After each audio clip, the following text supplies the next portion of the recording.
Somewhere in a remote place, only destruction could be seen. As the sun slowly rose, two men were revealed.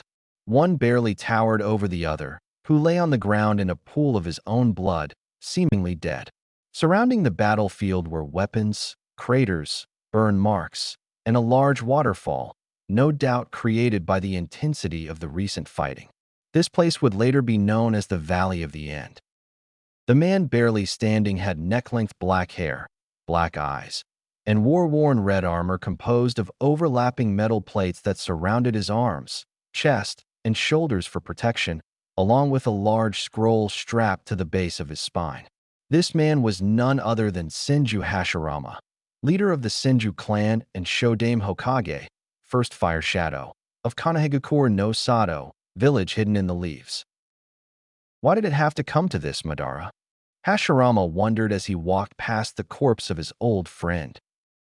The man, now identified and lying on the ground, had long, spiky black hair that almost reached his hips, covering the left side of his face, including his left eye, which was completely black.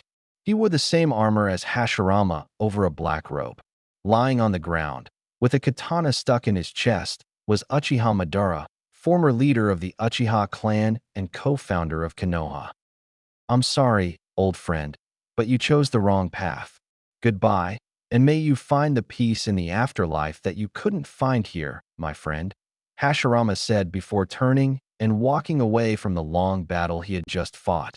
His head hung in shame for not being able to save his childhood friend from his dark path and choices. Hashtag a couple of days later hashtag. Asterisk moan asterisk. Oh, my head. Where am I? Madara thought as he slowly opened his eyes before jolting upright, wincing at the pain in his chest. Looking around, he found himself in a small wooden house. At first glance, the house was modest and small, likely with only one person living in it. Easy, champ. You were pretty hurt when I found you, an unknown woman said as she approached him. Looking at her, he saw she had long, straight blonde hair that reached her waist, sapphire blue eyes, and an oval face.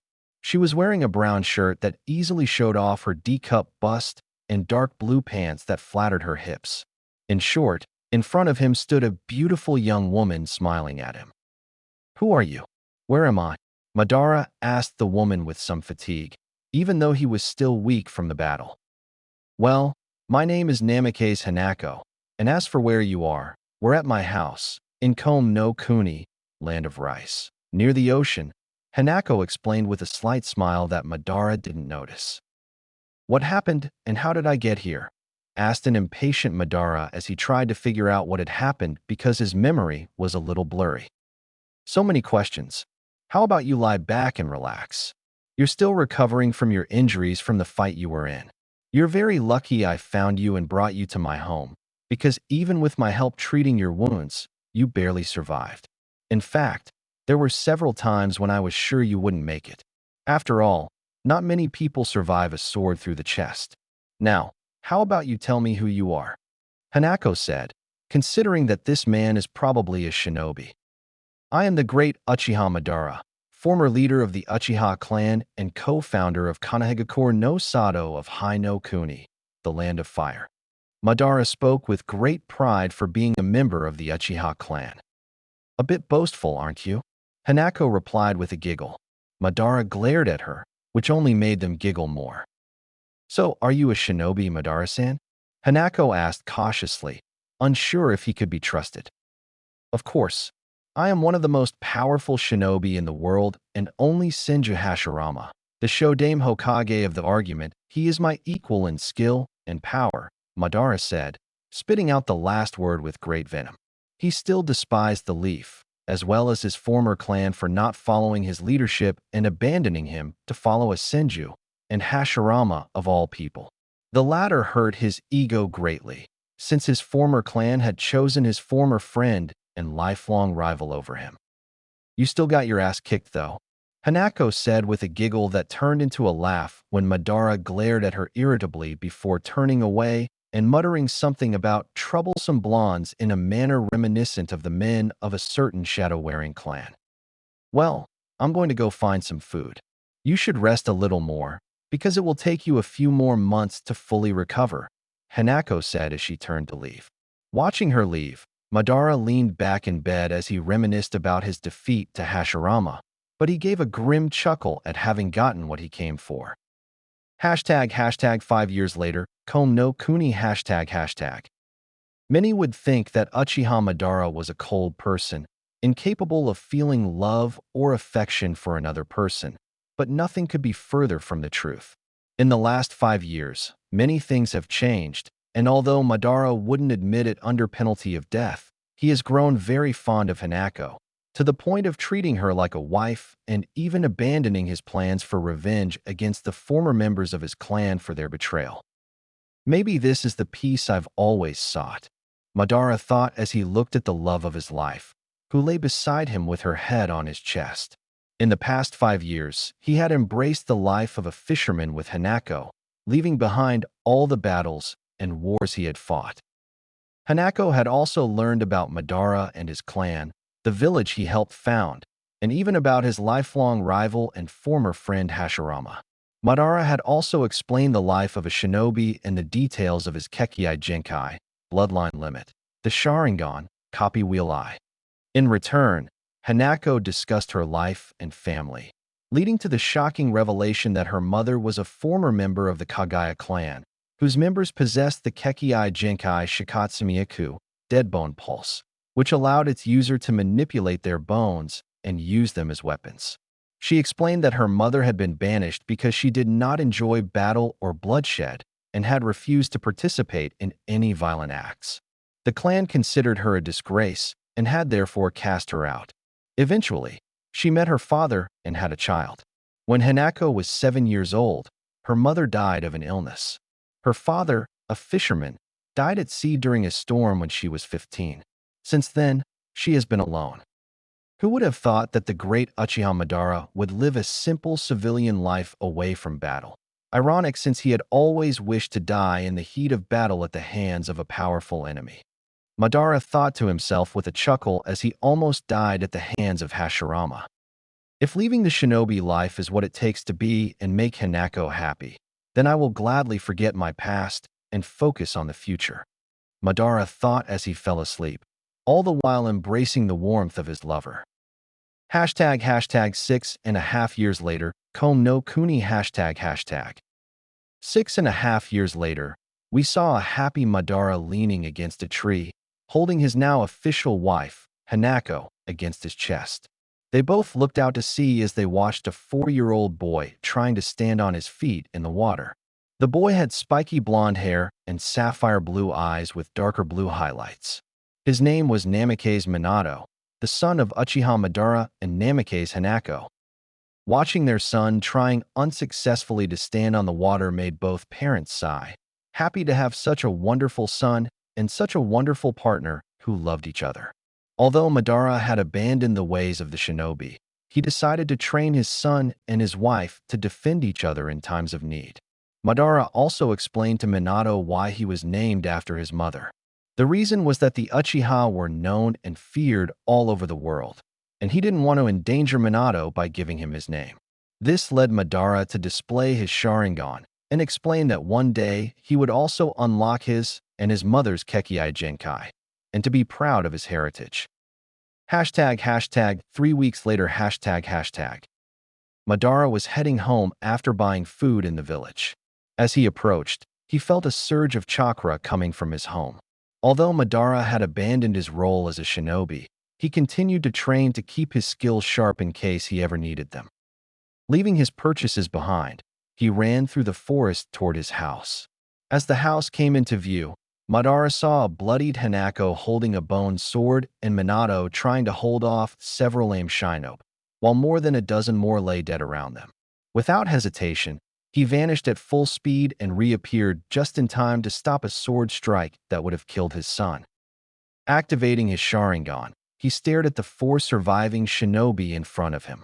Judging by their appearance and chakra levels, these shinobi barely reached Chunin level. Normally, Hanako would have been able to easily take out a few Chunin, but more than a dozen was a whole other problem, especially since she was pregnant with her second child. The AIM shinobi, seeing the shining Sharingan in all its power and glory, tensed. Who are you? The leader stammered, seeing Madara's gaze. After all, any self-respecting shinobi would recognize the Uchiha's distinctive Kekkei Genkai and the power it grants them. I am Madara, Uchiha Madara.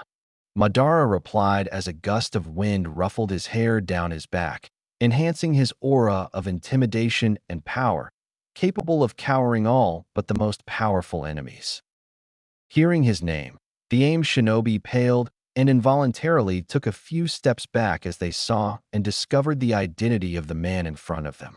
They all knew the legendary Uchiha Madara, former leader of the Uchiha clan, a man whose power was surpassed only by Senju Hashirama, the shinobi no kami, god of shinobi. Without hesitation, Madara activated his Susanoo before destroying the AIM shinobi without remorse. Looking back, he saw that Minato had fainted from chakra exhaustion before quickly approaching his beloved. He stared into her eyes, his heart filled with remorse for not having arrived sooner, for not having protected the love of his life and the person who mattered most to him in this world. Take care of our son, Hanako said weakly before giving her husband one last kiss. With a final, trembling breath, she closed her eyes, never to open them again as her soul passed into the pure world. Madara froze, staring at his deceased wife as tears began to well up in his eyes.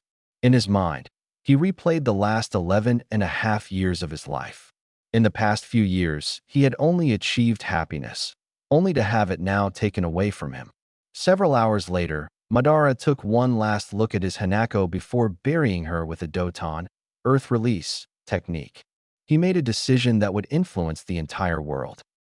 I was too naive to think this would last, too naive to believe the world had changed, too naive to abandon my plans. I swear I will guide the world to true peace and happiness. I will honor your memory, my beloved Hanako, and create a world of love and happiness, and I will make sure you are by my side. Madara thought as he picked up his still unconscious son and walked into the forest, leaving behind his old home and the recent grave of his life. ## 1 month later, hello, no Kuni ##. Madara and Minato were just a few miles from Konoha's main gates. Madara looked at his son for what might very well be the last time before speaking. Minato, my son, Madara said, catching his attention. For the past month, Madara had trained Minato to the point of death, determined to strengthen him to the maximum so that he could stay safe. During that month of training, Minato had activated his Sharingan, quite a feat for someone so young. Remember, keep your Uchiha and Kagaya names and bloodlines a secret from the village, but never forget your legacy. Even if I dislike the Senju, this village will help keep you safe and strong. Never abandon your beliefs and fight for what you hold dear. Only by fighting to protect someone dear will you show your true strength. I am sorry to leave you alone, but this is something I must do alone.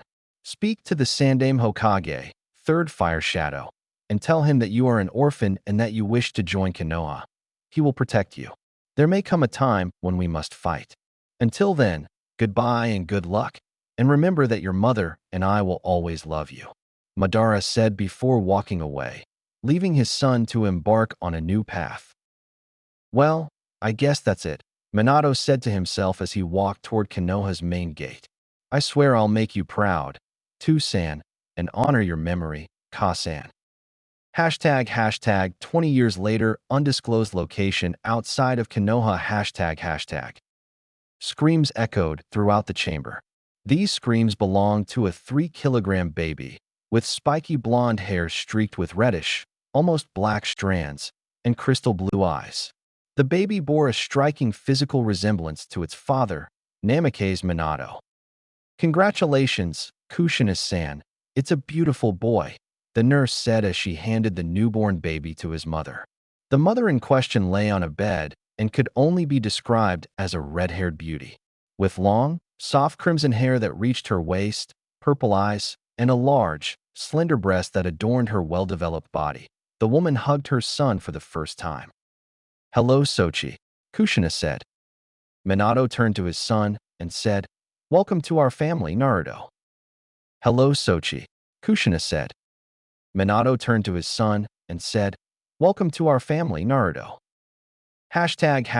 Current time. Location undisclosed. Outside of Konoha. Rest? Kushina.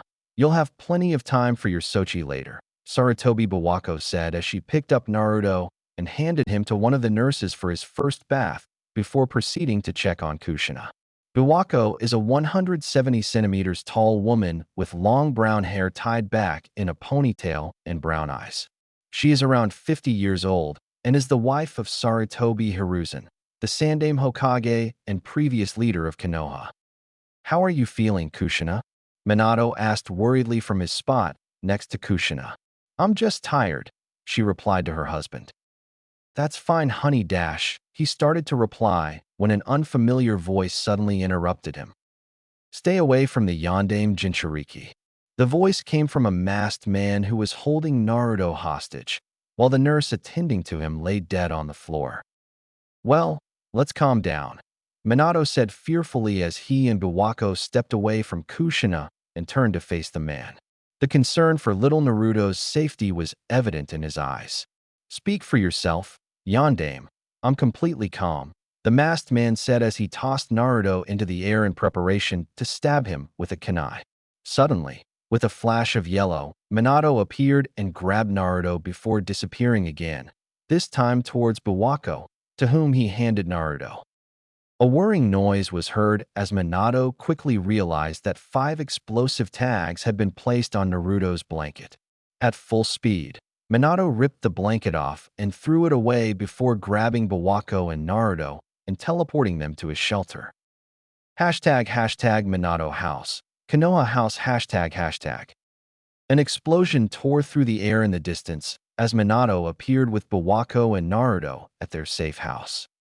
"That was no ordinary shinobi," Minato said aloud as he wondered who the masked man was, causing Bawako to nod. "I don't know who he is, but not only did he manage to infiltrate a highly secure and guarded area, but he also managed to overpower you and separate you from Kushina," Bawako said as she checked Naruto for injuries. "No ordinary shinobi is capable of such a feat." After teleporting the 3 of them to the Namake's compound, Minato took his son from her arms and placed him on the bed before speaking. "Don't worry, Naruto. I'll be right back with your Kasan." After a quick glance at Bawako, he teleported to Kushina's Hiration, Flying Thunder God. Mark. ##. Meanwhile, undisclosed location outside Konoha. The masked man quickly approached Kushina, having teleported them away from the site of the explosion. Placing his hand on her stomach, he proceeded to extract the QB from its seal. In just a couple of minutes, a figure emerged from Kushina's stomach and materialized in the air. There stood the 9-tailed demon fox, QB no Yoko, in all its magnificent splendor, its 9 tails waving in the air. With a single glance, the masked man trapped the disoriented QB under his control. The QB's red, slanted eyes were replaced by a single red eye with 3 black tomo surrounding a black pupil, as the Sharingan glowed with all its power. "Wait." A weak Kushina stammered as she realized what was about to happen. "Incredible. The longevity and life force of the Uzumaki clan are simply enough to kill you, even with the extraction of a Biju-tailed beast, while with any other it would mean instant death," the masked man said before ordering the QB to kill its former Jinchuriki. "It is only fitting that the QB kill its former vessel." He spoke as the fox raised its hand preparing to attack. Just as the QB lowered his hand, a yellow flash was seen. Standing in a tree not far away was Minato holding Kushina in his arms, as if she were a bride. "She truly lives up to her title of Konoha no Kiroi Senko, yellow flash of the hidden leaf," the masked man said to himself as he teleported away towards the outskirts of the village. Meanwhile, Minato takes Kushina to the Namake's compound and places her next to his son, whom she proceeds to hug. "Kushina, Bawako, I'm going to stop the QB. Bawako, take care of them," he says before disappearing in a yellow flash. Hashtag Konoha North Entrance hashtag. It was a warm and quiet autumn night in Konoha. Lights were visible all over the village as people went about their lives, completely unaware of what was about to happen. Kuchios no Jutsu, summoning technique, the masked man said, slamming his palm into the ground, releasing a large plume of smoke that quickly dissipated to reveal the Kyuubi, ready to unleash its wrath upon the unsuspecting village. With a sudden roar that echoed into the night, the Kyuubi began its rampage. With a flick of its tail and the use of its claws, nothing stood in its way as it wreaked utter destruction upon the village. Sandame-sama, the Kyuubi has appeared in the northern part of the village, a Nyanbu agent reported as he bowed to Hiruzen in the Saratobi compound. Yes, I've noticed. Summon the forces and evacuate the civilians to the bunkers. We must expel the Kyuubi from the village and delay the Yandame's arrival, the Sandame ordered the ANBU agent. Meanwhile, Namake's Minato is seen standing on top of the Hokage monument, ready to face the Kyuubi, when he feels a presence appear behind him. He immediately ducked while spinning with a kunai. He watched as the kunai simply passed through his enemy's head as if it were a ghost. Suddenly, everything began to distort as the masked man began to absorb it into a sort of wave after grabbing Minato. Before the strange action ended, Minato quickly disappeared back to his shelter. Hashtag safe house, after escaping from the masked man hashtag.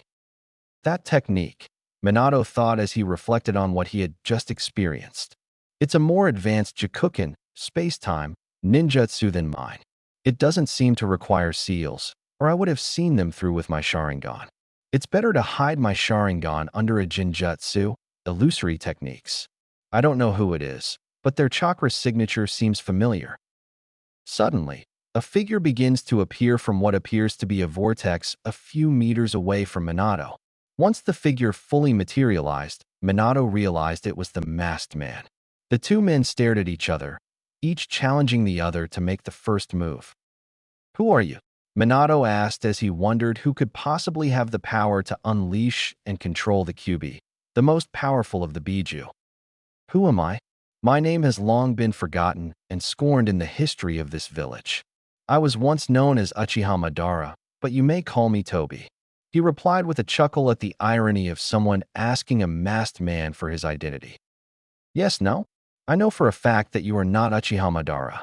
Although your chakra sounds familiar, you are definitely not him," Minato replies as he tries to figure out the masked man's identity. The self-proclaimed Madara just stood there, wondering how in the world the Yandame could know that he wasn't Madara. Something's not right here. How could he know Madara's chakra signature? Toby thought. Both warriors suddenly launched themselves at each other at full speed. The fastest would be the victor. Minato threw his Hirashin kunai at Toby, piercing his head. Approaching and preparing for the confrontation, Minato loaded a Rasengan, spiral sphere, in his right hand, preparing to strike Toby. Toby is about to touch Minato, preparing to absorb him, when Minato disappears from sight, only to reappear behind him thanks to the kunai he had previously thrown. Turning around, Minato hits Toby with the Rasengan, vaporizing the area and marking him with a Hirashin seal. I underestimated him, Toby thinks as Minato appears in front of him, stabbing him with a kunai while applying a contract seal to free the Kyuubi from his control. Seeing that the battle is lost, Toby says, "I will return, Yandame, and I swear that I will have revenge on the leaf," before teleporting away. Something tells me he wasn't joking, and then there's his chakra signature. He's definitely an Uchiha, and he seems to possess a chakra signature similar to my father's, though it felt fuzzy, as if something was interfering with it. Minato thought as he prepared to stop the Kyuubi. He then proceeded to teleport to the battlefield. Hashtag battlefield, northern sector of Konoha hashtag. On the battlefield, the Sandame, in command of Konoha's shinobi forces, was attempting to keep the Kyuubi occupied.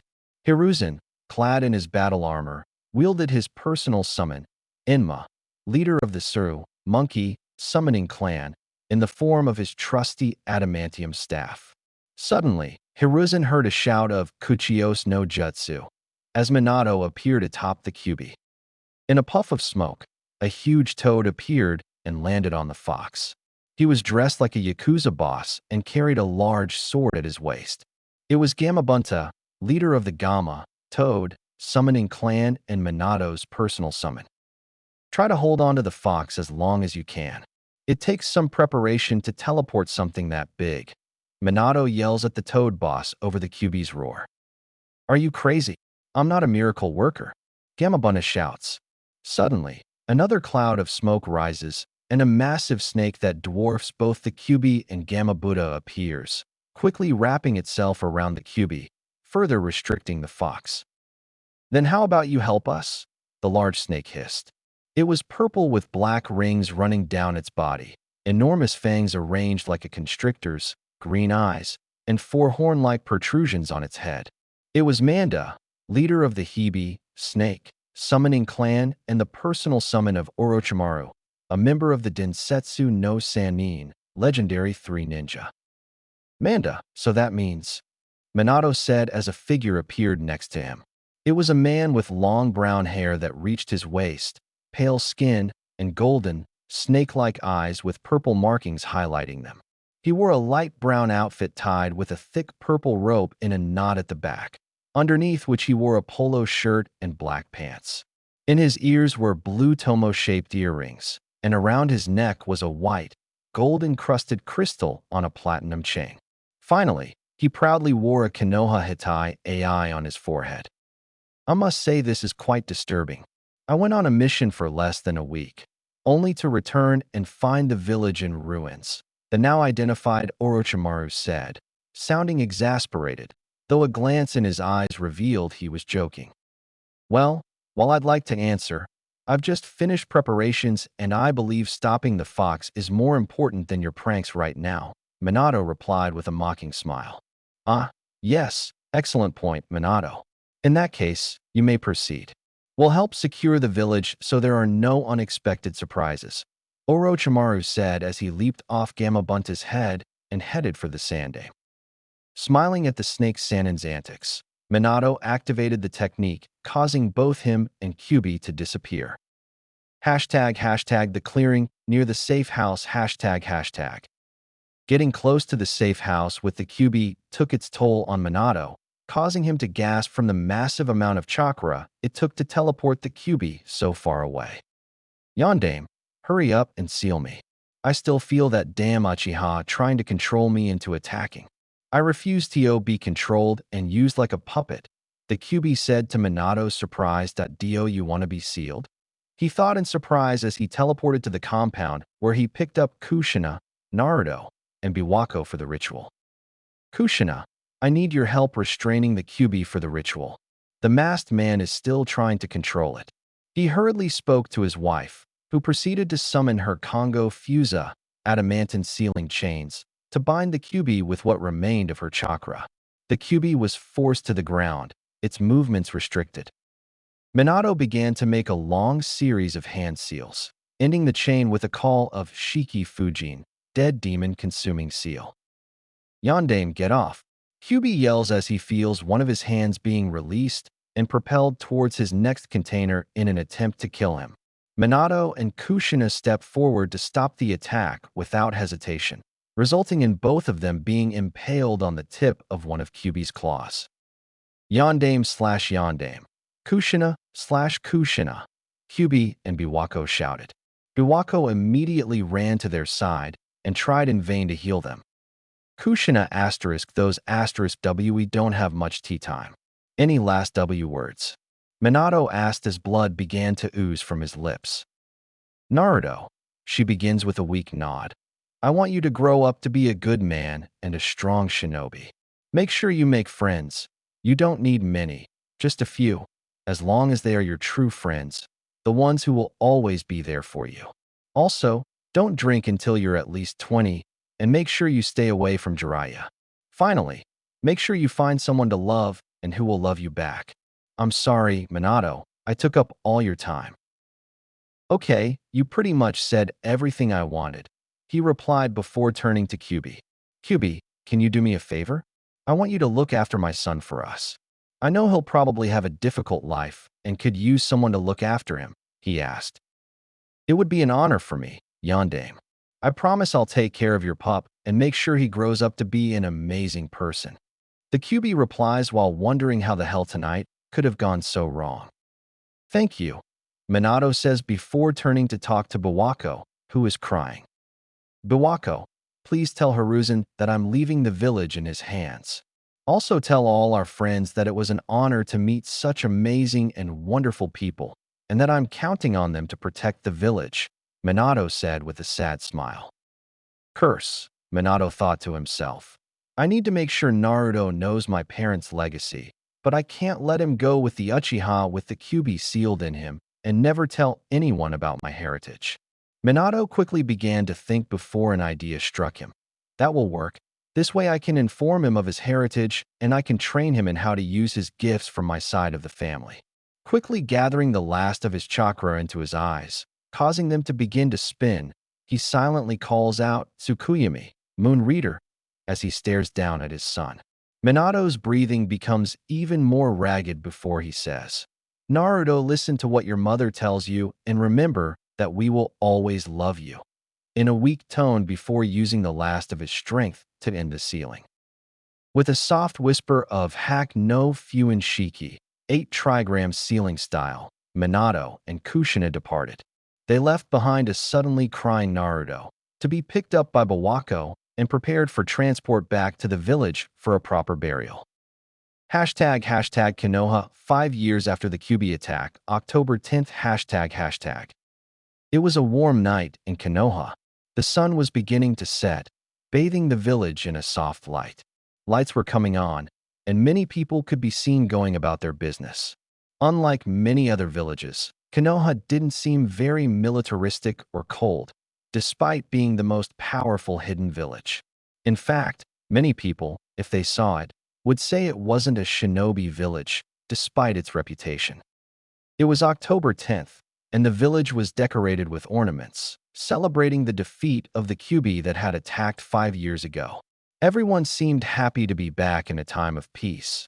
The wars were seemingly forgotten, but not the hatred and pain of the many who had lost their lives.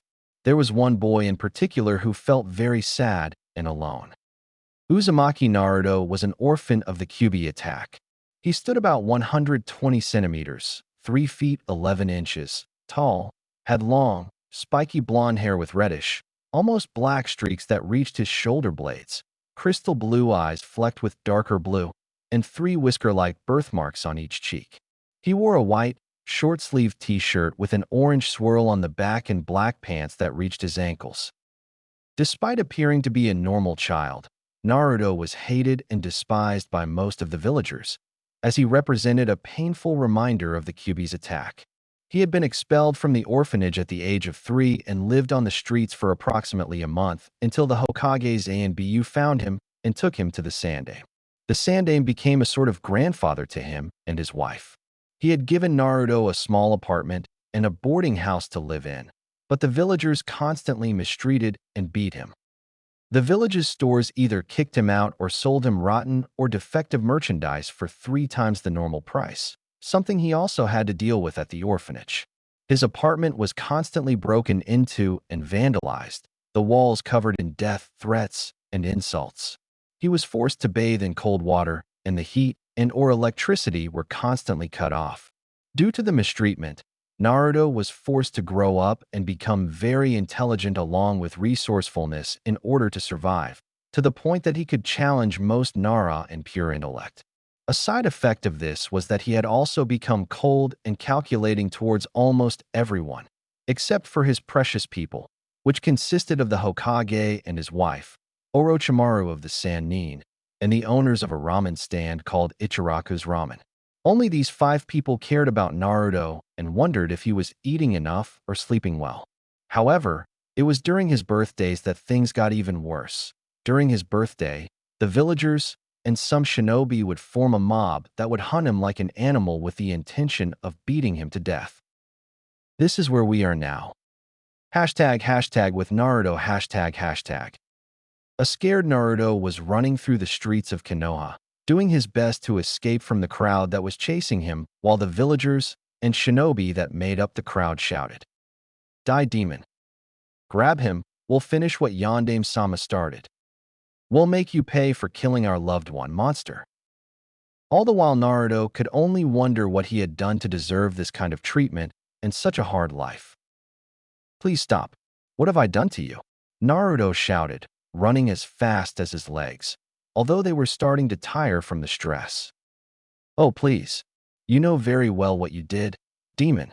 You killed my brother and my father," one of the villagers shouted, while the others echoed him with similar comments. Naruto continued running until he looked back to see his pursuers and noticed that a couple of them appeared to be Chunin. Although Naruto was a monster of stamina, no 5-year-old could compete with a Chunin in speed. One of the Chunin quickly closed the distance between himself and Naruto and, once close enough, drew a kunai before executing a horizontal slash. Naruto, seeing that the kunai would likely severely injure him or even kill him, dove out of the way. As he dove, he noticed that everything seemed to slow down. After recovering from his dodge, he subconsciously channeled chakra into his legs, allowing him to leap over a fence to escape. The other shinobi seeing this were truly shocked, but decided that they couldn't let the demon escape.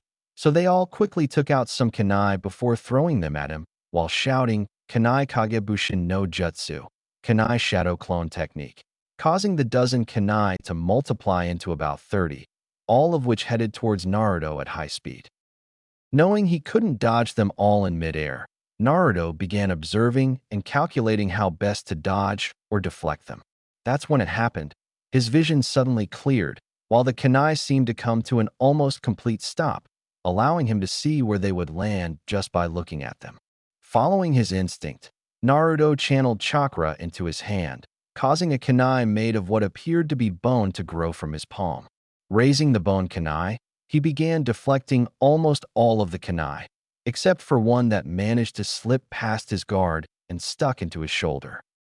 Letting out a cry of pain, but managing to land on the other side of the fence, Naruto ran briskly for several minutes before finding a safe place where he crashed. Breathing more calmly, he reached for the kunai lodged in his shoulder and pulled it out with gritted teeth.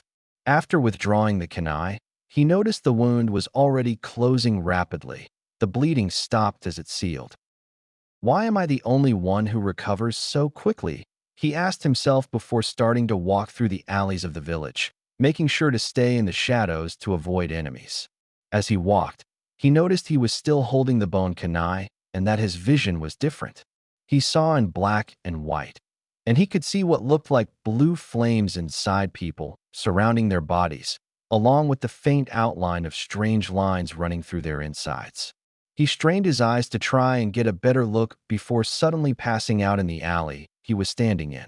The stress and exhaustion of being chased and taking a kunai to the shoulder were too much for him. Hashtag Naruto's Mindscape ##. Naruto woke up to find himself in what looked like a sewer. There were pipes all over the walls, and the floor was filled with water, reaching a depth of about 20 centimeters. He wandered through the endless maze of hallways, wondering where he was.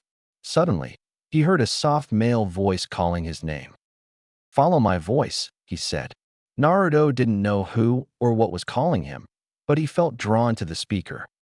After walking for a couple of minutes, Naruto found himself in front of a door with enormous vertical bars. In the center was a white paper tag with the kanji 4 seal. He looked inside the cage, but it seemed empty. "Hey Naruto."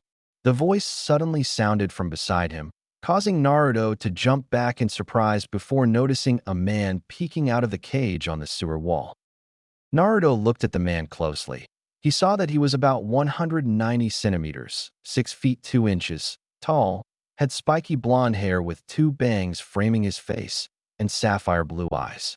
He wore a blue full-body suit with the standard Konoha Jonin body armor.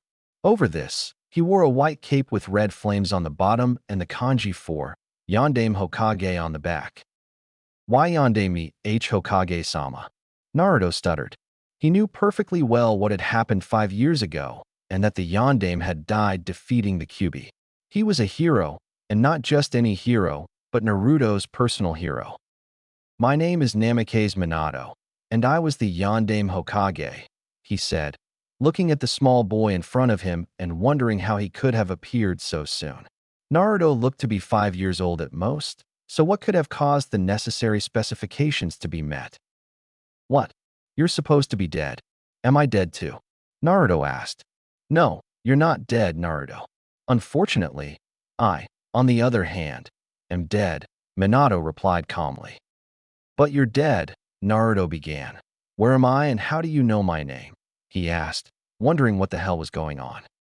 All right, Naruto, I'm going to explain everything to you, so listen to me carefully. Okay, he asked, to which Naruto nodded. Currently, we're in your mind, specifically your mindscape. The mindscape is basically a physical representation of your mind. Do you understand? Naruto nodded. Now then, as for how I know your name, it's quite simple. I know because I'm your father, Naruto. Naruto froze upon hearing that. No, it can't be. Gigi said he didn't know who my parents were. So how could he not know that the Yondaime was my father? Naruto thought in shock. Why, you're my father? How so, he asked. Well, you'll know when you're older, Minato said with a chuckle. But it's the truth. I am your father, and all I can say is how sorry I am for not being there for you when you were growing up, but I had to stop the Kyuubi from destroying the village. He said with sadness in his voice for not being there for his son. You've probably wondered why the village treats you like a monster, right? To which Naruto nodded slowly. Well, there's no simple way to say it, but 5 years ago, when you were born and the Kyuubi attacked the village, the Sandaime says that I killed the Kyuubi, but that's simply not possible. You see, the Kyuubi is a mass of chakra with no physical body, so it can't die. The only way to stop it is to seal it. But the only thing that can contain it is to seal it into a newborn baby, since their chakra coils aren't developed.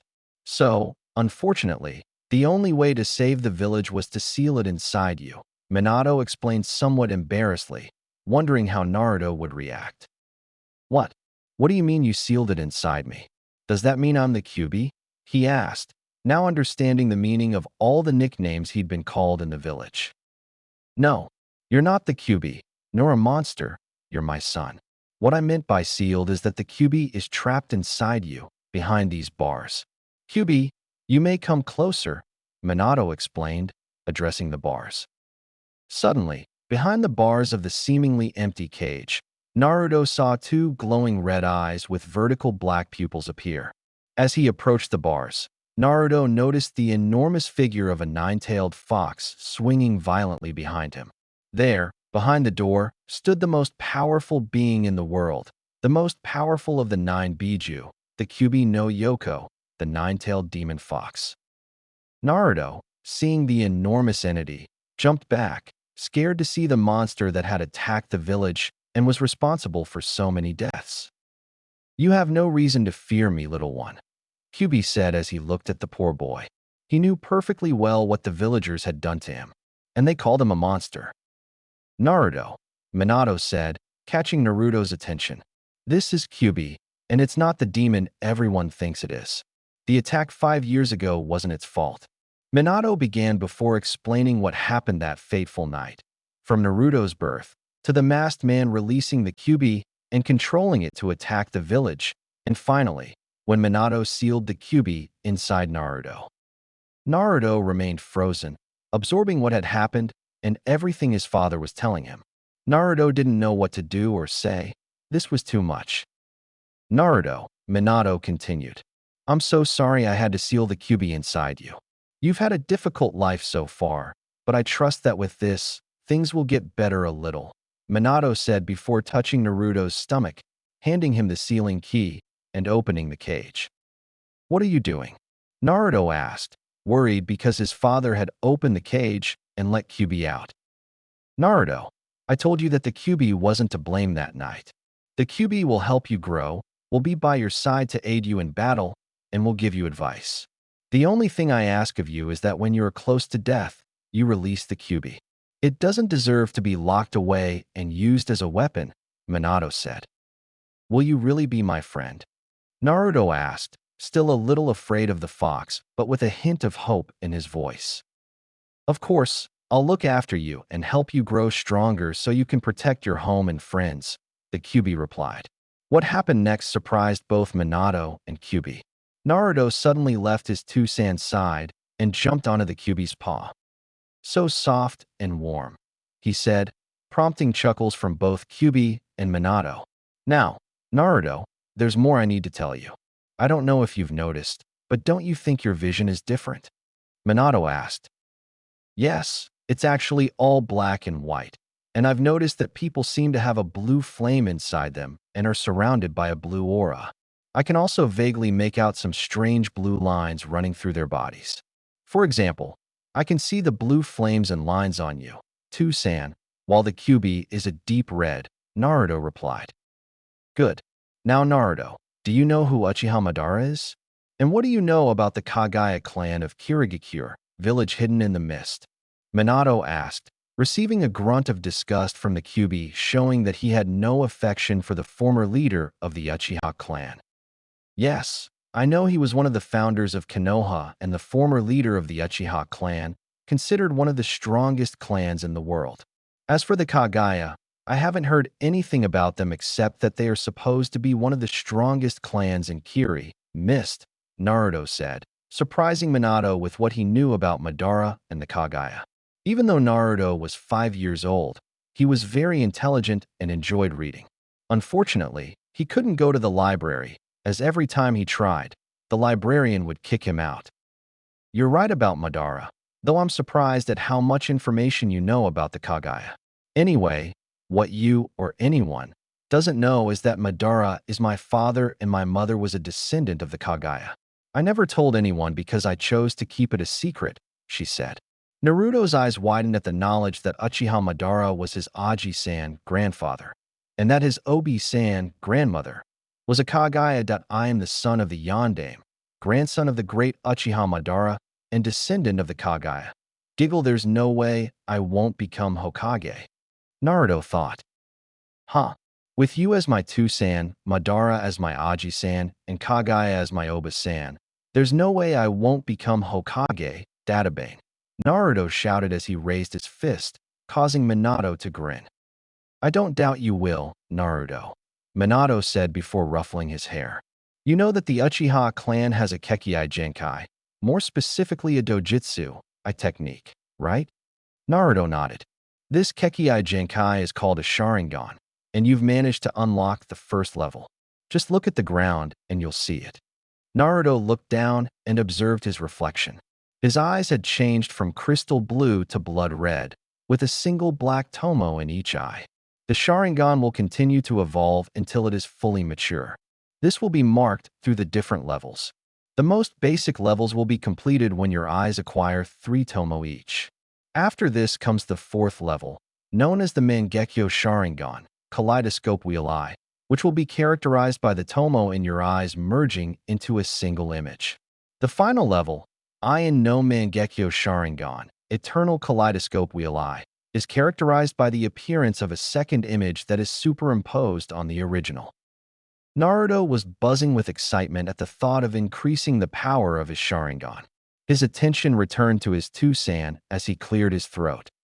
Now, Naruto, let me tell you what you inherited from your Oba-san.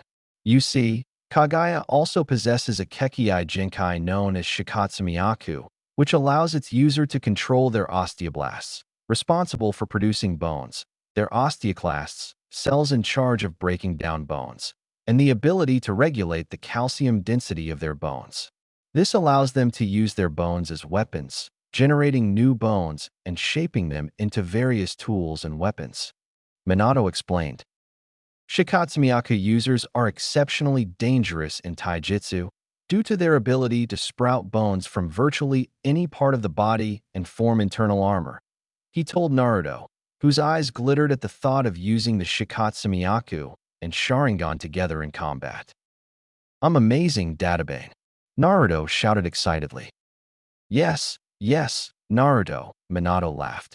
For the next week, I'll be training you to improve and control your Kekkei Genkai. I'll also tell you some important information about our family history, various techniques you can use, and a couple of other things, okay? Naruto nodded quickly at the mention of training. Well then, let's begin, Minato said with a smile. Hashtag time skip outside world, several hours later hashtag. Naruto opened his eyes after training in his mindscape for a week with his Tusan, even though only a few hours had passed in the real world. Upon standing up, Naruto absorbed the bone kunai and deactivated his Sharingan. Well, Kyuubi, it seems it's you and me now, Naruto thought to his friend. In effect, boy. Although now you should go tell the Hokage what happened, but make sure to keep him in the dark about the important parts for now. Kyuubi replied, receiving a nod from Naruto in response as he began to head towards the Hokage Tower. Hashtag 15 minutes later, Hokage Tower hashtag. Naruto arrived at the Hokage's office after arguing with the secretary and threatening to tell her that she called him a demon. Apparently, the reason Naruto never knew about the Kyuubi is that the Hokage enacted an S-rank law that forbade anyone from telling him or the younger generation that they contained it, and anyone who broke the law would be executed immediately. Hee, Naruto said, earning a smile from the old Hokage, who was happy to see Naruto and get a break from all Kage's greatest enemy, paperwork. Naruto-kun, how are you? Do you need anything, or are you just here to see this old man? The Sandaime asked. Although the Hokage wasn't related to Naruto, he had grown very fond of him over the years, to the point of treating him like a grandson, something his wife Buwako wholeheartedly agreed with. Could you tell me who my parents are? Naruto asked, slightly annoying the Hokage before telling him what happened. I wonder how he'll react. Laughs, he thought. I already told you, Naruto. I'm sorry, but I don't know who your parents are. I only know that they are heroes who died fighting the Kyuubi, the Hokage replied. He couldn't tell Naruto who his parents were. He was too young. Okay, Gigi, before I tell you why I came, could you tell your EMBU to leave? I just want you to know this, Naruto said, receiving a surprised look from the Hokage. How do you know there are A and BU in the room? He asked, to which Naruto replied that he could feel them above the ceiling. Very well, said the Hokage, and with a wave of his hand, signaled for his 4 EMBU bodyguards to leave his room. Now, Naruto, what do you want to tell me? He asked. Gigi, are you sure you sent them all away? Because I can still sense another person right there, Naruto said, pointing to the back of a bookshelf. Immediately afterward, the 4 AMBU quickly returned and rushed toward the intruder, quickly immobilizing him. The intruder had normal AMBU gear, black pants, and a steel plate on his chest for protection, but his mask was completely white with the kanji foreign root, damn Danzo, sticking his nose where he shouldn't. Hiruzen thought. Naruto, you are a truly skilled censor. You managed to capture an intruder that neither I nor the ANBU knew about. Hiruzen complimented him. Huh, I knew I was amazing, Naruto replied, earning a chuckle from the old Hokage. After the room cleared, Naruto walked over to the pictures of the previous Hokages and stopped in front of the Yondaime. Turning to the Sandaime, he asked, Is there something you want to tell me? The Hokage paled when Naruto asked him that. How did you know? The Sandaime asked, wondering how Naruto knew who his father was. After all, very few people knew Minato was his father. Come to think of it, I could almost be his twin. Just take out my streaks, whisker marks, and give me darker eyes, and I'm basically his clone. I wonder how no one else noticed, Naruto said before explaining what happened, omitting his Kekkei Genkai, being Madara's grandson and Kagai's descendant, and that the Kyuubi would be helping him. Minato was a genius, believing that even dead he is capable of giving me a headache. The Hokage thought. Now that you know, what are you going to do? You know you can't tell anyone, the Hokage asked. I'm going to train to become as strong as my father, and then I'll take that hat off you, Naruto replied, prompting a chuckle from the old Hokage, who replied, I have no doubt that you will. 1 year later, Konoha ##. It's been a year since Naruto discovered his father and his heritage, and his training couldn't be going better thanks to the help of the Kyuubi. Now 6 years old, Naruto has managed to escape from the villagers, except when there are trained shinobi among them. Even on those occasions, even if he gets caught, he manages to trick them and escape. The Kyuubi caused Naruto to train primarily in chakra control, as one advantage of having a biju sealed within a human was that it granted them massive amounts of chakra and near-infinite stamina. However, when the Kyuubi was mixed with what could be called the Uzumaki Kekkei Genkai, problems arose. It wasn't exactly a true Kekkei Genkai, but many called it the curse of the tailless beast. Members of the Uzumaki clan possessed unmatched amounts of exceptionally dense chakra, with a normal chunin having chakra equal to that of a Kage. Because of this, Naruto, at 6 years old, had enough chakra to match most jonin. The downside to having so much chakra was that controlling it was extremely difficult. At first, Naruto would overload any jutsu he attempted with chakra, causing it to fail or explode in his face. The first jutsu he learned was the Henge no Jutsu, transformation technique, which allowed the user to change their appearance. Flashback, 1 year ago. Hey Gigi, can you show me the Henge? Naruto asked. Why do you want to learn it? Can't you wait until the academy starts? The Hokage asked, to which Naruto replied, well, ever since I found out who my father was, I've wanted to train and get stronger, but to do that I need to get into the library and unfortunately, they won't let me because they think I'm the Kyuubi. His response made the Sandaime lower his head in shame for not being able to convince the villagers that Naruto wasn't a demon, nor for being able to protect him. I'm sorry, Naruto. I've done my best to protect you. Don't worry, just show me the Henge. It will help me get into the library and avoid getting kicked out or overcharged at the shops, Naruto said. Very well, it's very simple. The hand seals are Inu dog, Inoshishi, or ram. Then you release chakra to cover your body and think of the image you desire, the Hokage explained. Naruto attempted to perform the technique and transform into the Sandaime, but the result looked like something out of a cheap horror movie. Go train now. I have work to do, said the Hokage. Okay, thanks. See you later, he replied. End of flashback. With the Henge by his side, his life improved significantly. Although he hated pretending to be someone else, he managed to get into the library and get good food at normal prices. What surprised him was that the villagers were kind and good people, as their hatred for the Kyuubi had simply clouded their judgment. This led Naruto to promise himself that he would one day gain their recognition, and if that wasn't possible, they would at least respect his power. He didn't want people to fear him, but it would be better than being discarded like trash. Although she couldn't access the shinobi section of the library as a civilian, she attempted to access one of them by using a hinging, which, to her surprise, worked. Since the librarian had no shinobi training, she couldn't spot Naruto, so like clockwork, she scoured the shinobi section of the library for what she was looking for, including Introduction to Chakra Control, Chakra Fundamentals, and several scrolls of the Academy's basic taijutsu forms.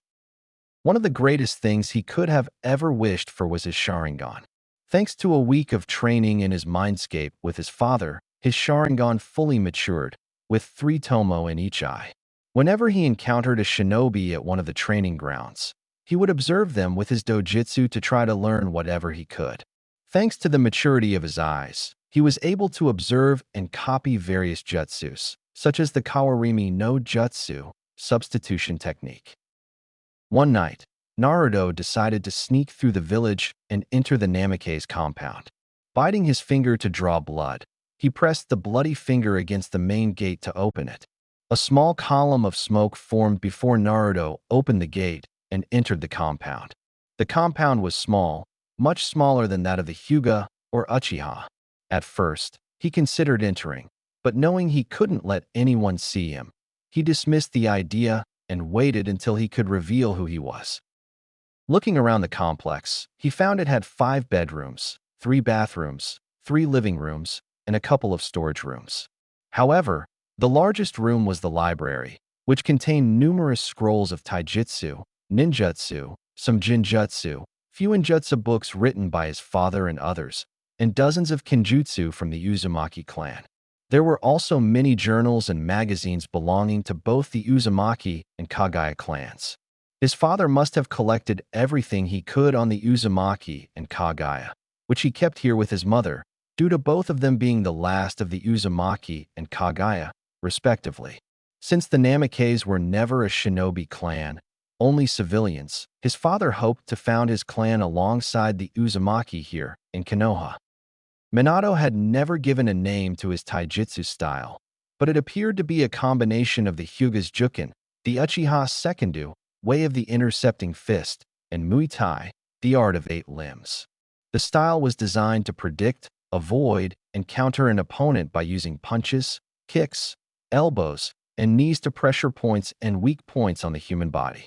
A single strike can paralyze, incapacitate, and even kill an opponent. Naruto's training program was a success thanks to the help of the Kyuubi. He started his training in the morning and worked all day. However, one day, the Kyuubi forbade Naruto from constantly eating ramen and forced him to eat vegetables and a balanced diet. That was a very dark day for him. Along with his training regimen, Naruto had started using weights to increase his speed and strength, but only a couple of pounds so they wouldn't hinder his growth. After all, he was only 6 years old, even though he was already a genin. Unfortunately, he couldn't produce a basic Bushin clone yet. The minimum number of clones he could produce was 100, which wasn't very useful when he only wanted one. However, on the upside, this would greatly confuse the enemy. He had also begun learning various weapon styles. Currently, he was at his most advanced level in Bojutsu, staff techniques, followed by Shuriken Jutsu, Kenjutsu, and Tessenjutsu. Naruto was at level 2 out of 5 in Bojutsu thanks to having asked the Sandaime for some scrolls, as he was a master in the use of Bua. It also helped him when he blackmailed him by threatening to tell his wife where he kept his Ika books. For his Kenjutsu, Naruto had turned to Orochimaru, as he was skilled with the sword. This had led to an unforeseen event. Flashback, Training Camp 44.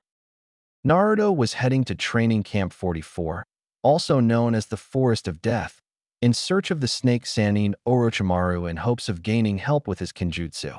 He had heard that Orochimaru frequently stayed in the forest to train his apprentice Mitarashi Anko. Naruto soon reached the entrance to the forest and began looking around for any sign of the Sannin and his apprentice. As he observed his surroundings, his instincts kicked in, forcing him to roll to dodge a kunai. He jumped to his feet and tensed when he felt the cold metal against his cheek and the appearance of a female body pressing against his back. What's this? A little gaki, all alone at the entrance to one of Konoha's most prestigious and dangerous training grounds, a young female voice said. Once the girl backed away, Naruto turned to see his attacker. There stood a girl around 12 years old, about 4 feet 3 inches tall. She had purple hair tied back in a spiky ponytail that resembled a pineapple, pupilless brown eyes that sparkled with mischief, and a wicked smile. She wore a beige shirt and black EMBU pants over a mesh jumpsuit with the cuffs taped shut and a kunai pouch strapped to her upper thigh. Lastly, around her neck was a Konoha Hitayate. My name is Uzumaki Naruto, Naruto began, and I seek Orochimaru-sama for advice on Kenjutsu. At this, the girl he assumed to be Anko raised an eyebrow at the idea of a 6-year-old boy wanting training advice from a Sannin. Right? What, a 6 or 7-year-old gaki? Why do you need training advice, let alone from a Sannin, at your age? Anko asked skeptically. Simple, I want to get stronger.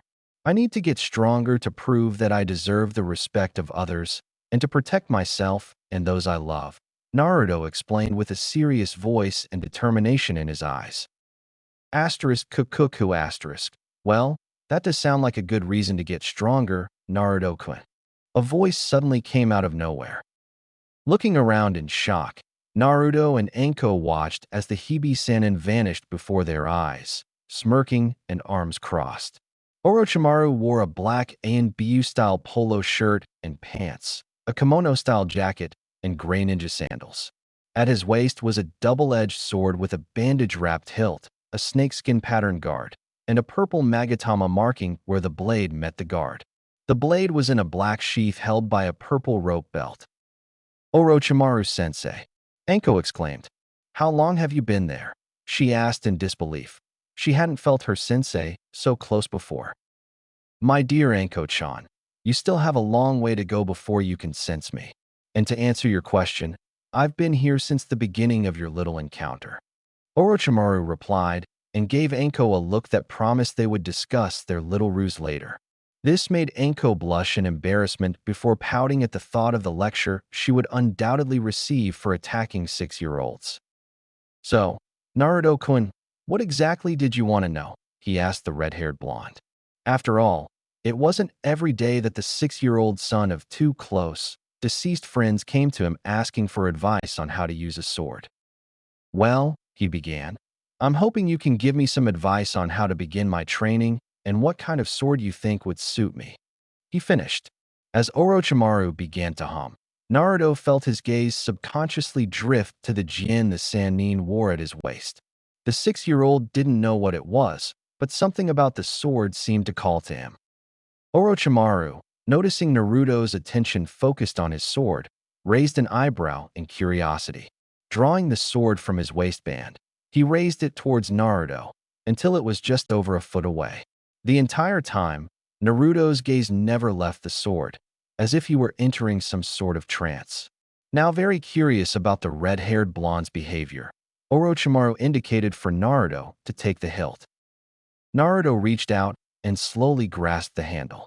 As his hand closed completely around the handle, Orochimaru and Anko's eyes widened in shock as the jin undulated and transformed into a white snake that coiled around his arm and burrowed into his skin, leaving behind an intricate tattoo in the shape of an eight-headed, eight-tailed serpent.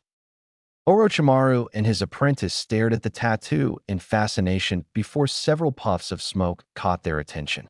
As the smoke cleared, 3 entities were revealed. Before them stood the head of the Hebe summoning, Manda, the head of the Ryu summoning, Morikase, and the head of the Sanshuo, Salamander, summoning, Nadohanta. Morikase was a western dragon with golden scales and golden eyes with slitted pupils, basically, Smaug from The Hobbit when he was covered in gold. Nadohanta was an enormous, dark purple, almost black salamander, as large as Gamabunta. Think of the salamander Hanzo stood on when he faced the Sannin. So it's finally happened, Manda hissed, and the other 2 summoned bosses nodded. Confused, Orochimaru decided to ask the 3 summoned bosses what was going on.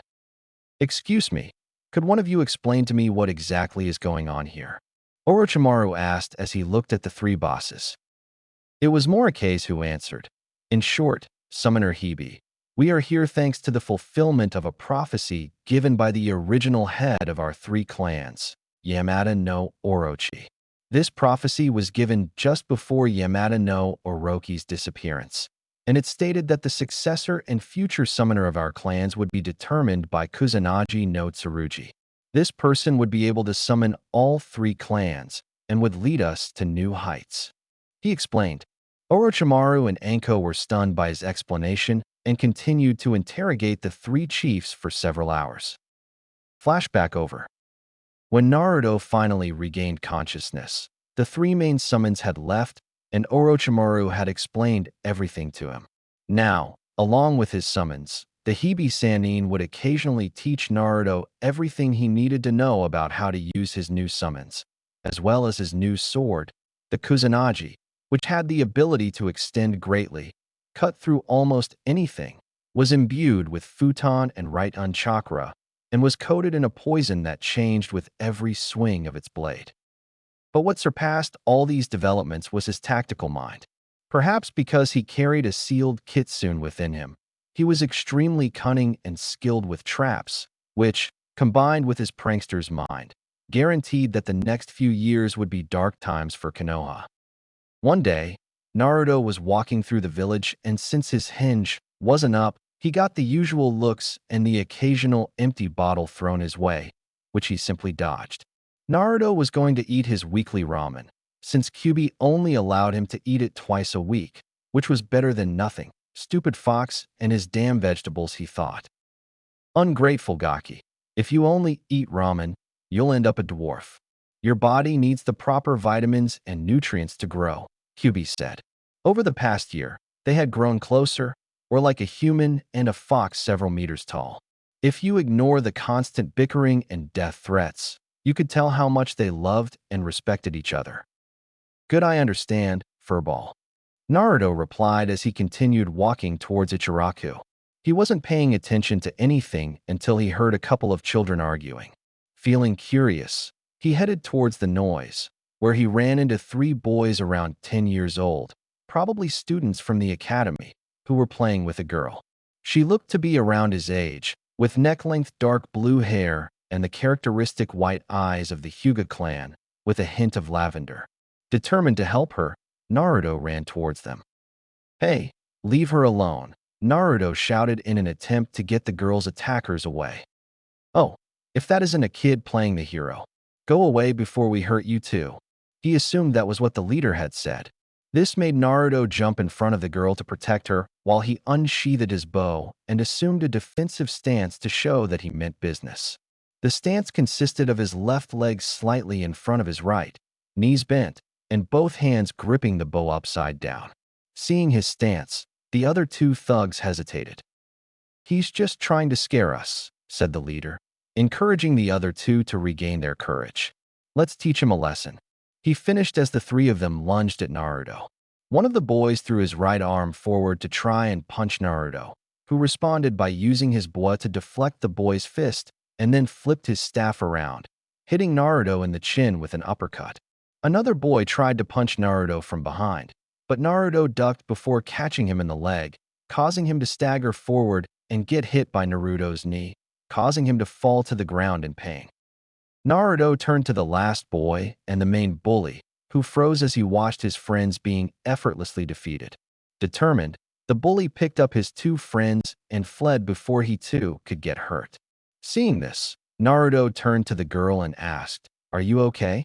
Aren't you hurt?" "And no, I'm fine. Thanks for helping me," the girl stammered. Naruto wasn't sure if she was scared of him at first, but after a moment he figured she was just shy. "No problem. I'm Uzumaki Naruto. What's your name?" she asked after introducing herself. Hyuga Hinata, she replied as she looked at her savior. Although she was still young, she couldn't help but blush and look down. Naruto might only be 6 years old, but he was quite a handsome boy.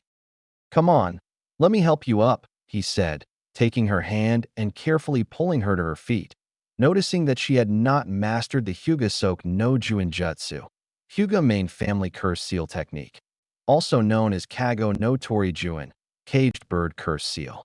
Remembering hearing that the Hyuga heiress was the same age as her, she understood that Hinata must be the heiress, meaning she was basically Konoha's little princess. "Hey, I'm going to Ichiraku's to eat. Do you want to come?" he asked, to which Hinata nodded slowly. Walking together, Hinata watched the villagers stare at Naruto and wondered why. Their walk was peaceful, save for the stairs, and silent due to Hinata being too shy to talk to her savior. They soon arrived at the ramen stand, where Naruto ordered 2 bowls of chicken ramen for the 2 of them. "Oh, so this is your girlfriend, Naruto?" a young woman behind the counter asked mockingly. Her name was Ichiraku Ayam, a 12-year-old girl with brown hair and eyes and a pretty face. She wore simple clothes with a white apron over them. "And no, nothing like that. We just met a couple of minutes ago," he replied, blushing. Although even if they hadn't known each other long, he could see that she was very pretty and would undoubtedly grow up to be a very beautiful woman. Hinata said nothing, blushing deeply before turning away so no one could see her face. After Ayam finished teasing her adoptive brother, the 2 children chatted for a while over their meal. As they were finishing eating, a member of the Hyuga family appeared and looked at Hinata. His name was Ko, a member of the branch and Hinata's bodyguard.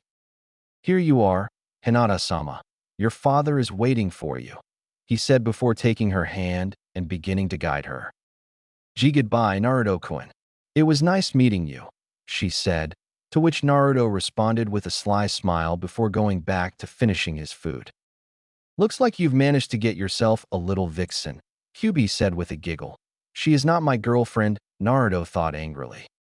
You say that now, but we'll see in a couple of years. Kyubi chuckled. Ero Kitsune, perverted fox, he thought. After finishing eating and paying, Naruto left to continue his training for the day.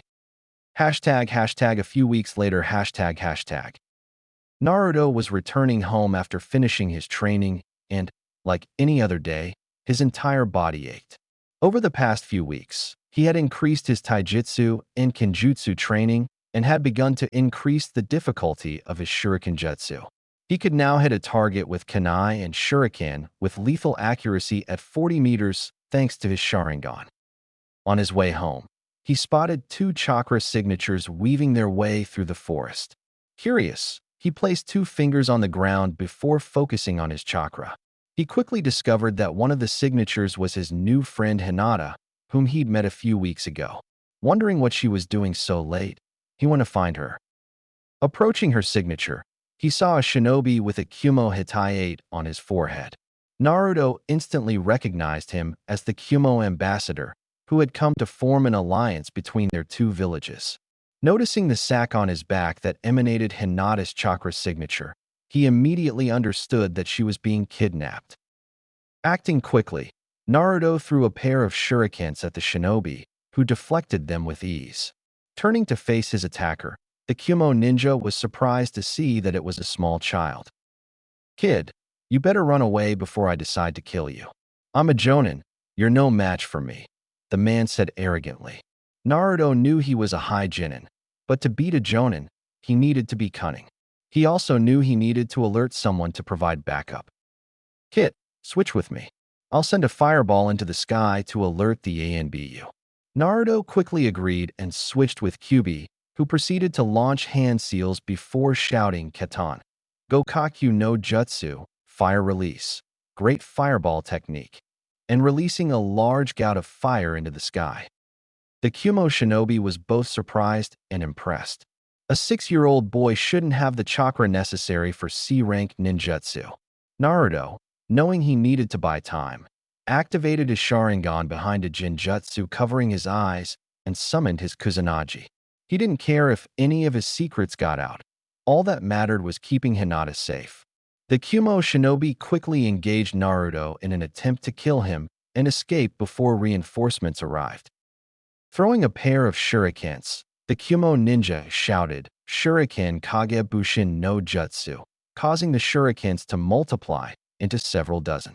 Knowing he couldn't deflect them all, Naruto jumped to the left where the enemy was waiting for him and delivered a hard kick to the boy's stomach and a punch to the face, causing Naruto to fly backward and crash into a tree. Thinking the boy was finished, the Kumo ninja moved forward to finish him off. When he got close enough, Naruto's head and arm shot up as he shouted Sunny Eye Jashu, hidden shadow snake hands, causing 4 large snakes to shoot out of each sleeve that proceeded to wrap around and bite the Kumo ninja, paralyzing him. With the enemy incapacitated, Naruto sealed his sword before approaching the sack containing Hinata. As he walked, he noticed that everything seemed sharper and clearer than usual, even with his Sharingan activated. Deciding to examine it later, he stopped channeling chakra into his eyes, causing the Sharingan to deactivate and everything to return to normal. Reaching the sack containing his friend, he opened it and freed Hinata. Hinata looked up and saw that her savior was the blonde and red-haired boy she met a few weeks ago. Leaping forward, Hinata hugged Naruto tightly before bursting into tears. Asterisk, everything will be okay. You're safe now, and I won't let anyone hurt you, Naruto whispered comfortingly as he rubbed her back. Hinata was still hugging him when reinforcements led by Hyuga Hayashi, leader of the Hyuga clan and Hinata's father, arrived. Seeing his daughter hugging the demon boy and the paralyzed Kumo ambassador wrapped in snakes, he deduced that the boy had been the one to save his daughter, though that didn't stop him from tearing the demon from his daughter's embrace. Stay away from her. While I appreciate what you did, I would prefer it if you stayed away from her, Hayashi said in a cold, harsh tone. Grabbing Hinata's arm, Hayashi began to drag her away as he said, "You are still too weak and vulnerable, which is what almost got you kidnapped. You are proving yourself unworthy of being our clan's heir, and if you don't behave, I will replace you." As they left, Hinata was unable to say goodbye to Naruto. A few minutes later, the Sandaime arrived and ordered a report on the situation. After completing an ANBU report and noticing Naruto standing off to the side, the Sandaime ordered the ANBU to take the ambassador to Ibiki and Inochi in the ANBU Tenai before approaching to speak with Naruto. "Naruto, are you okay? How are you feeling?" Hiruzen asked worriedly. From what he heard, Naruto had taken several severe blows and was in serious danger of dying. "I'm fine, just a couple of broken ribs and a bruised jaw, but the fur ball will take care of itself. I'm glad I was able to stop him from taking Hinata-chan. Though I'll probably increase my training so I don't have to rely on luck next time," Naruto replied with a weak smile that the old Hokage caught. "I understand, don't worry. Come see me tomorrow, and I'll give you A-rank mission pay for this," the Sandaime said as he ruffled Naruto's hair. Although he was in great danger of dying, he managed to incapacitate the enemy, save Hinata, and receive credit for completing an A-rank mission. 1 year later, Naruto, age 7 ##. Over the past year, a lot has happened in Konoha, and even more so with our favorite redhead. At 7 years old, Naruto had changed his clothes. Dark green cargo pants with cinched ankles, a dark blue t-shirt with a light blue Celtic dragon design, and a dark orange jacket with one sleeve. A few weeks ago, an incident deeply shocked Konoha. The prodigy of the Uchiha clan, Uchiha Itachi, massacred more than a third of his clan, leaving only his mother, younger sister, and brother alive, along with most of the women, children, and elderly, and a few men who were outside the village. According to rumors, Itachi had used a jin jutsu to torture his brother to the point of forcing him to stay in the hospital. This event, coupled with the psychological torture, turned his brother into an avenger who only wished to kill his older brother for the murder of his father and the clan members. Although the slain Uchiha were mostly arrogant assholes who thought themselves superior to everyone else, they were still members of Konoha and part of a highly respected and powerful clan.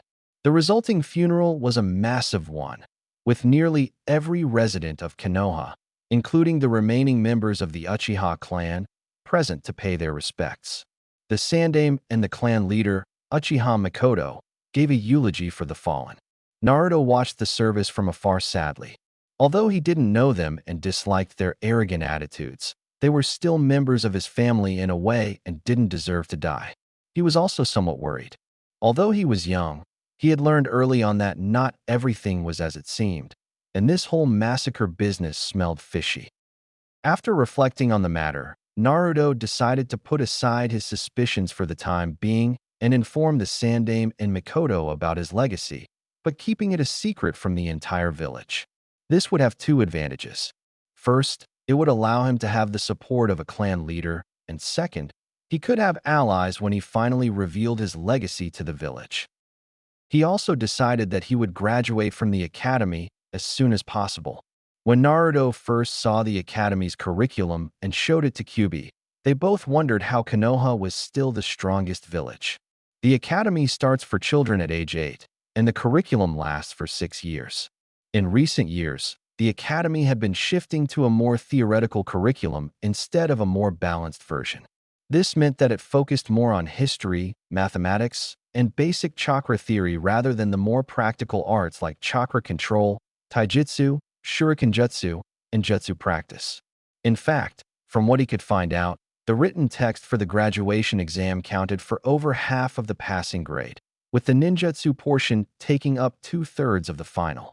Even then, the ninjutsu they needed to perform to pass was the most basic and least chakra-intensive possible. And speaking of graduating, the class he would graduate with, if he didn't graduate early, would be filled with various clan heirs from almost every shinobi clan in Konoha. There was Inuzuka Kiba, heir to the Inuzuka clan, who specialized in combination techniques with his ninkin, ninja dogs. Kiba was a loud, brash, and arrogant boy with brown hair and eyes, and the iconic 2 red fawn-like marks on his cheeks, one on each cheek, represented his clan symbol. On his head rested a small white puppy with slanted eyes and rectangular black markings on its ears. This puppy was Akamaru, Kiba's partner. Next up was Akimichi Choji, heir to the Akimichi clan. Choji was a heavily built boy, like most of his clan, and wore a green shirt under a short-sleeved haori, a white scarf around his neck, and black shorts, with his hair sticking out of two slits in his headscarf. Choji's clan specialized in converting calories into energy, used for their unique jutsu, which allowed them to increase the size of their body parts. The Akimichi also owned several successful restaurants in Konoha. After the Akimichi, there were the Yamanaka clans and their heir, Ino, a blonde girl who wore her hair in a ponytail except for a fringe, light blue eyes with no pupils, and wore a purple top and skirt over bandages. The Yamanaka clan specializes in mental techniques and possesses unique jutsus that allow them to penetrate and interact with a person's mind. From the Nara clan came Nara Shikamaru, a black-haired boy with pineapple-colored hair and a lazy expression. He wore a green vest over a gray shirt and dark blue pants. His posture reflected utter boredom. Like most Nara, he possessed superior intelligence and the ability to manipulate his shadow for multiple purposes. Unfortunately, like all male Nara, he was also a lazy bum who preferred to sleep all the time. The Aburame clan was represented by its heir, Shino, who remained hidden behind a large green trench coat and black sunglasses. Only his spiky brown hair and the bottom of his black pants were visible. The Aburame were a reclusive and logical clan who housed special chakra-draining insects, which they used for their techniques. In second to last place were the Uchiha, with their heiress Uchiha Yuko and her younger brother Sasuke. Yuko was a pale-skinned girl with straight black hair that reached her shoulder blades and a deadpan expression. She wore a long-sleeved white shirt with black sleeves, black A&BU-style pants with gray ankle bandages, and high-heeled sandals. Sasuke wore a dark blue shirt with the Uchiha clan crest on the back and white shorts, with a scowl on his face and his hair tied back at the nape of his neck, giving him the appearance of a duck's leg. Lastly were the Hyuga and their heiress Hinata.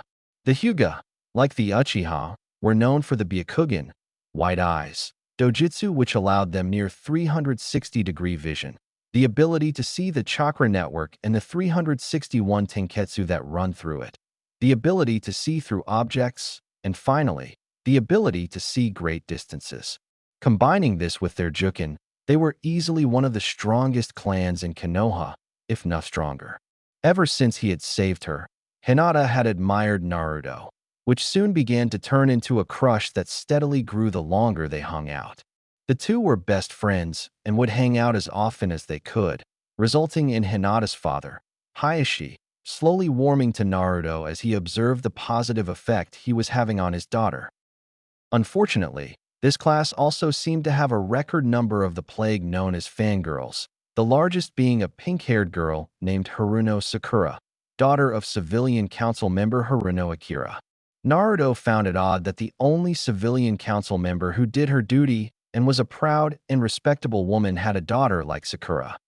Thankfully, this year was going smoothly, with Naruto easily taking home the Rookie of the Year award, something that drove Sasuke and Kiba crazy with their similarly minded desire to be an alpha male or an Uchiha elite, as they called themselves, which, in their minds, automatically placed them above everyone else. Honestly, Naruto found their attitudes both a little funny and very irritating, especially when they both started insulting him and his friends. Honestly, he sometimes had to restrain himself from beating them both up for their actions. Fortunately, his new friends, Yuko, Shikamaru, Choji, and Shino, managed to calm him down. Naruto tended to spend most of his time, when he wasn't training alone or with Orochimaru, Anko, and their summons, with his friends. They would train together, go out to eat, and with that, Naruto, Hinata, and the others discovered that Yuko could eat so much that, when Choji informed the rest of the Akimichi, they made her an honorary member of their clan, or just hang out at one of their houses or in the park. All things considered, it seemed like this would be a good year for him, and he should be able to graduate early next year. Hashtag 1 year later. Training Camp 43 hashtag. Currently, Naruto was using his newly acquired jutsu to help him practice some Doton and Suiton techniques along with a Raiton jutsu he acquired around the same time as his new technique. What jutsu did he use to train, you might ask? It was none other than Nadame's Kage Bushin Shadow Clone, an A-rank Kenjutsu, forbidden technique, that allowed the user to create solid copies of themselves that, when dissipated, transferred their memories back to the original. The way Naruto acquired an A-rank Kenjutsu was actually quite simple and, honestly, a stroke of luck. Flashback, Training Camp 7, 3 weeks ago. Naruto was practicing an advanced version of the tree climbing drill to increase his chakra control. The drill involved climbing the tree while the leaves levitated and twirled around his fingers. Currently, he stood on 4 leaves and was resting before resuming his climb. Naruto would only consider this drill mastered when he could stay in the tree for an hour with leaves on all 10 fingers, his knees, elbows, and forehead. Just as he was about to climb back up the tree, he stopped when he heard a strange sound coming from within the forest. Curious, Naruto began to follow the noise. As he approached the source, he identified the sound as the simultaneous singing of countless birds. Finally, upon reaching a clearing, Naruto noticed that several trees seemed to have been pierced by an unknown object, and in the center of the clearing stood a silver-haired shinobi. The shinobi was quite tall and dressed like a typical jonin. Konoha body armor, ANBU-style pants with tape at the ankles, and fingerless gloves with metal plates on the back. His silver hair was straight and spiky, with a mask obscuring everything below his eyes, and his hitayate was tilted to cover his left eye. The man was hunched over, breathing deeply as he rested. Growing even more curious, Naruto activated his Sharingan to observe in more detail. Straightening, he reached out and raised his hitayate, revealing a fully developed Sharingan eye before performing 3 hand seals and clenching his left wrist. Lightning began to form an orb around his fist, with the sounds of birdsong filling the air, before he lunged at a tree with a cry of Chidori. Reaching forward, his arm sliced through the tree like a hot knife through butter. After releasing his arm from the tree, the man lowered his hitayate so that it covered his eye again, before nodding to himself. The silver-haired shinobi began walking from the clearing, removing a small book from his kunai sheath. Naruto followed slowly, his chakra suppressed, hoping to see more techniques he could copy. Soon, the man arrived at the village memorial stone, where he stood idly, occasionally glancing at the monument. Disappointed at not seeing anything else, Naruto prepared to turn off his Sharingan and head out to continue his training when he heard a loud voice. "YSH, Kakashi, my eternal rival, I have come to challenge you to a very juvenile contest, and if I lose, I will run 100 laps around Konoha with my head." The voice boomed. If it weren't for his Sharingan, Naruto might have missed Kakashi's now identified twitch upon hearing the voice. Suddenly appearing in a blur, he was undoubtedly the strangest man he'd ever seen. Kyubi, who was watching the spectacle with his eyes, could only nod with a shudder. Standing in front of Kakashi was a man wearing a green spandex suit over a Konoha Jonin flak jacket, orange leg warmers, black hair in a bowl cut, and thick, hairy eyebrows that he swore looked like caterpillars. Kakashi looked up from his book and said, "Are you saying something, guy?" in a bored voice. The now familiar guy stood up before jumping up and shouting, "Damn you, Kakashi, and your cool attitude." As soon as Guy fell, Kakashi made a cross-shaped hand seal, causing a clone to appear in a puff of smoke before disappearing into a blade called Shunshin. Guy, unaware of the change, continued to shout while repeatedly saying, "Young man," and setting increasingly crazy challenges for himself. Kakashi's clone simply sighed subtly before leaving, followed by Guy, who continued shouting. Flashback over. Thanks to that event, Naruto was able to gain powerful aid in the Kage Bushin for his training and learn to perform the Chidori, in which he and Kyubi could see massive potential. Blinking at the sudden flood of memories from two of the clones he had assigned to work on the Doton and Suite Unjutsus, Naruto looked up to confirm what he had just discovered, and confirmed that right where the clones had been standing, there was a newly grown, medium-sized tree. Blinking, completely shocked by the situation, Naruto quickly created two new clones to repeat what had just happened as he activated his Sharingan. Naruto watched in shock as the chakra from the two techniques the clones were performing, which was supposed to be a collaboration technique, mixed together before a tree quickly grew out of the ground and into the sky. After dispelling the clones, Naruto began to quickly head to the Hokage Tower, where he would meet with the Sandaime and the head of the Uchiha clan, Mikoto, knowing that he would now have more to tell them than just his heritage and Kekkai Genkai. Hashtag Hokage Tower. 20 minutes later, hashtag. Arriving at the Hokage's office, Naruto knocked before waiting to be called. After a few moments, he heard the Sandaime shout that he could enter. Upon entering, he saw Hiruzen sitting behind a large desk piled high with papers. Beside the desk was the Sandaime's wife, Biwako, and sitting in one of the chairs in front of the desk was Uchiha Mikoto. "Ah, Naruto-kun," the old fire shadow greeted warmly. "We were just talking about why you asked to see us." "Well, Sandaime Gigi, I have a few things I wanted to discuss with you. If you don't mind, could you send the Yanbyu to the bedroom so we can talk privately?" Naruto asked, nodding with a curious look, which was mirrored by the two women present. Hiruzen signaled for the Yanbyu to leave. After waiting a few moments to ensure they were alone, Naruto performed several hand seals and shouted Fuinjutsu, Shimiku no Ensi, sealing technique, cone of silence. The Sandaime, Biwako, and Mikoto's eyes widened at the sight of an 8-year-old girl performing a C-rank Fuinjutsu, especially considering that most people consider Fuinjutsu to be an overly complicated art. "Impressive, Naruto-kun. You're only 8 years old, and you're already learning Fuinjutsu. You're just like your parents," Biwako said with a kind smile.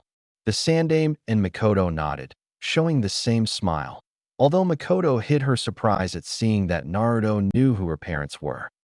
"Thank you, Biwako-oba-chan. Anyway, I came to tell you the truth about what happened when I was 6, specifically what I left out." Naruto began in a serious tone. Hearing his tone, the three adults straightened, interested. "Now, to begin, I need you to focus on my eyes and hand," Naruto said as he raised his left hand and closed his eyes. Channeling chakra into his eyes and hand, Naruto opened his eyes to reveal two fully developed Sharingan as a bone spike grew from his palm before taking the form of a dagger. Hiruzen, Biwako, and Mikoto were stunned by the sight of Naruto's Sharingan and the bone dagger. Mikoto, her mind racing, tried to comprehend the sight of Naruto with his clan's fully developed dojutsu. Hiruzen and his wife, on the other hand, were more serene, but no less surprised. After several minutes, during which Naruto deactivated his eyes and absorbed the bone dagger into his hand, the silence was broken. "How?" Mikoto stammered. "How do you have those eyes?" Hiruzen and Biwako were wondering the same thing.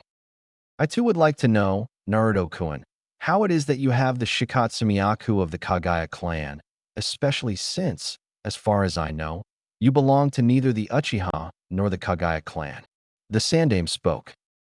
"Well, that's it," Naruto began. "I obtained both Kekkai Genkai from my father," he said, causing the three adults to widen their eyes in shock and disbelief. "How is that possible? Minato-kun never showed any signs of such abilities," Biwako said in shock, causing Hiruzen to nod. "In fact, not once in all the years I've known him has he ever hinted at having such abilities," the Sandaime said as he recalled all of his interactions with his successor. "That's because he hid them because of who his parents were, specifically his father," Naruto explained. At their inquisitive looks, he continued. "You see, my grandfather was Uchiha Madara," Naruto explained. At that, the Sandaime fainted, Biwako froze in disbelief, and Mikoto went into shock. Looking at them, Naruto couldn't help but sweat drop as he thought, and they're supposed to be the leaders of a shinobi village. After several minutes, The adults in the room recovered and regained their composure. Naruto offered them the tea he had made while he waited. "Thank you for the tea, Naruto, and we're sorry we were surprised by the revelation about Minato-kun's father," Biwako began. "But could you explain how this is possible if we thought Madara had died at the Valley of the End?" she asked, causing both her husband and Mikoto to nod. Naruto nodded in acceptance before beginning to explain what his father had told him while they were training. It began with how Madara had survived his battle with Hashirama, but had fallen unconscious from his injuries and chakra depletion. How he had been saved by a woman who years later would become his lover and then his wife. How his grandmother had explained her family's history before they married, and then had a child, and spent 5 years as a happy family before tragedy struck in the form of his grandmother Hanako being killed by an AIM shinobi. Madara's brief rage followed by tremendous grief over the deaths of his wife and unborn child before he made the decision to continue with his old plans, and finally, the month he spent training Minato before leaving him in Konoha. Afterward, the adults took a few minutes to collect their thoughts and emotions. They couldn't help but feel sad for Madara. He had finally found peace, love, and happiness, but the death of his wife and unborn child had taken them away. Finally, it was the Sandaime who spoke. So Madara was still alive, and who would have thought he'd have a son? Though I suppose Minato must have inherited his skills and talents from somewhere, the Hokage said, and the two women nodded.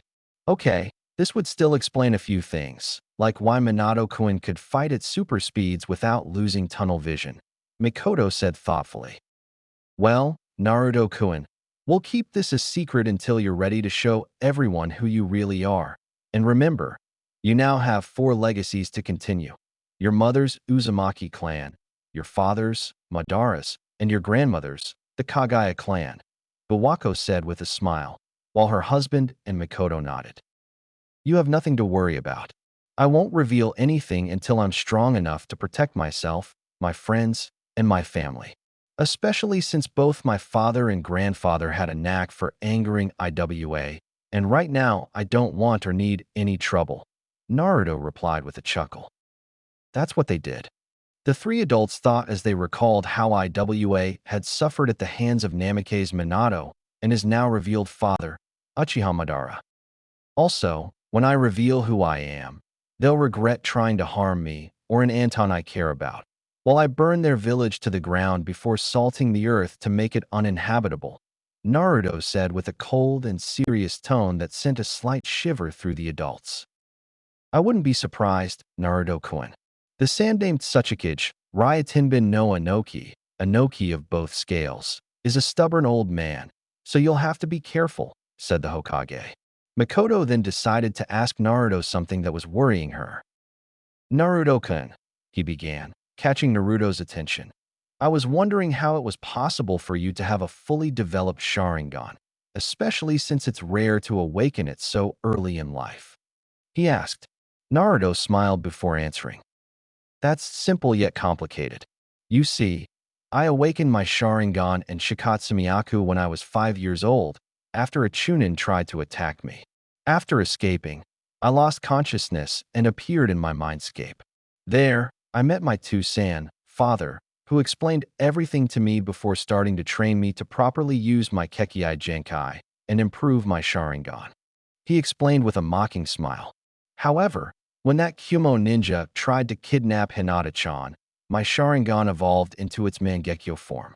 With that, he activated his Sharingan before channeling more chakra into them, causing the Tomo to spin rapidly before fusing together into a new pattern. Naruto's Mangekyo took on the appearance of a red, 6-pointed star on a black background with a black, 6-pointed shuriken design similar to a flower, with 6 red dots, 1 for each leaf, overlapping them. Seeing Naruto's Mangekyo, Mikoto fainted, Hiruzen collapsed in shock, and Biwako slumped in disbelief. Naruto couldn't help but snicker at the sight before carrying Biwako to the office couch and seating Mikoto back in her chair. It wasn't until 10 minutes later that the 3 adults began to move from their respective resting places. After another 3 minutes, Everyone was standing and staring at Naruto with expressions ranging from surprise to seriousness. The surprised looks came from the Sandaime and the Biwako, while Mikoto gave him a serious expression. It was Mikoto who broke the silence. Naruto, start talking, she began, completely serious. How come you have those eyes, and you better not have used their powers? If you were taught about the Sharingan, you should know how dangerous those eyes are to the user. She finished. Biwako and Hiruzen looked at her in confusion before Hiruzen asked, "Excuse me, but how can those eyes be dangerous to the user? I know about the power of the Mangekyo from Tobirama-sensei's stories, but I've never heard of anything that could be dangerous to the user," he asked. It was Naruto who spoke. "Gigi," he began, catching the Sandaime's attention. He's talking about how the Mangekyo blinds the user with repeated use of its abilities. Hiruzen and Biwako's eyes widened in surprise as Naruto continued to explain. The Mangekyo is said to be the heavenly eyes that see the truth of creation unobstructed, but they are cursed so that with each use, the Mangekyo slowly loses its light and sinks into darkness. The only way to restore the user's light is to take the Mangekyo from a close relative, like a sibling, and transplant it into them. And the reason he asked me how I got it is because the only known way for the Mangekyo to awaken is for a person to feel overwhelming grief upon witnessing the death of a loved one. Hiruzen and Biwako looked horrified by what was involved in obtaining and using the Mangekyo. Before they could sink further into their horror, Naruto decided to reassure them. However, thanks to my bloodline, I don't have to worry about any of that. At this, not only the Sandaime and Biwako, but also Mikoto, looked at him in confusion before questioning him. "What do you mean, Naruto-kun?" Biwako asked. "What does your lineage have to do with this?" Hiruzen and Mikoto nodded. "Well, to explain, I'll have to tell you a little history, not just of the Uchiha, but of the Senju and Uzumaki clans as well," Naruto began, piquing the adult's interest. "You see, a long time ago, the Rakuto Sennin, sage of the Six Paths, was a shinobi of unparalleled power, to the point that many considered him a god. He had two sons. The eldest, Indra, inherited a weaker version of his father's eyes, which he called a Sharingan, and founded the Uchiha clan. The younger, Azura, inherited the sage's body and a less powerful version of his chakra, and founded the Senju and Uzumaki clans. The adults were even more interested in learning about the origins of the three clans." Naruto continued. As the sage's life was coming to an end, he had to choose which of his sons would continue his work, so he called them together to explain how they would do it. Indra said he would use his strength to bring peace to the world, while Azura said he would bring it through love. After considering both of them and their paths to peace, the sage chose Azura as his successor. However, this did not sit well with Indra, who thought that, as the eldest and most talented son, he deserved to be the one to lead the world to peace. And so he challenged his younger brother to a battle to see who would be given the title of their father's successor. It was a long and exhausting battle, but in the end, Azura defeated Indra. Indra, however, furious at this defeat, decided to take revenge by exterminating Azura's descendants, namely the Senju clan, but he knew he would need more power to achieve this. So he decided to perform a ritual with their blood that would transform the common people and give them the ability to use the Sharingan. Declared that he and the people he transformed would be known as Uchiha, and would stop at nothing to destroy the legacy of his brother, who had taken the name Senju.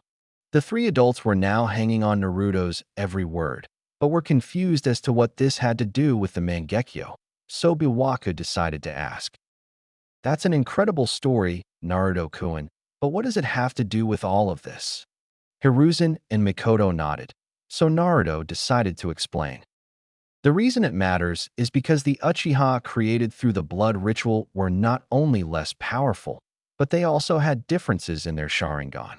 You see, people who become Uchiha, known as half-bloods, have different needs to activate and improve their Sharingan, as their eyes are much weaker than those of a direct descendant of Indra, even if their eyes are at the same level. It's incredibly rare for a half-blood to awaken their Sharingan prematurely, and in some cases, they never awaken it, and it requires much more effort to advance their eyes to more advanced levels. Furthermore, for a pure blood, a direct descendant of Indra, Mangekyo is a natural part of the Sharingan's evolution, and they have access to more powers and abilities than a half-blood.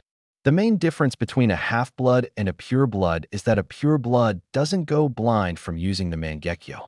Makoto's eyes widened at the implications. If this was true, then it meant that Naruto and other pure bloods could use their eyes indefinitely. Naruto-kun, the Sandaime said, catching everyone's attention. What do you mean a half-blood's eyes are weaker and a pure blood has access to more powers and abilities? He asked curiously, while Makoto and Bawako also showed curious expressions. Naruto smiled as he answered. What I mean is, a pureblood's perception is much stronger. Our eyes can see not only a person's chakra, but also their elemental affinities, along with the size and density of their chakra.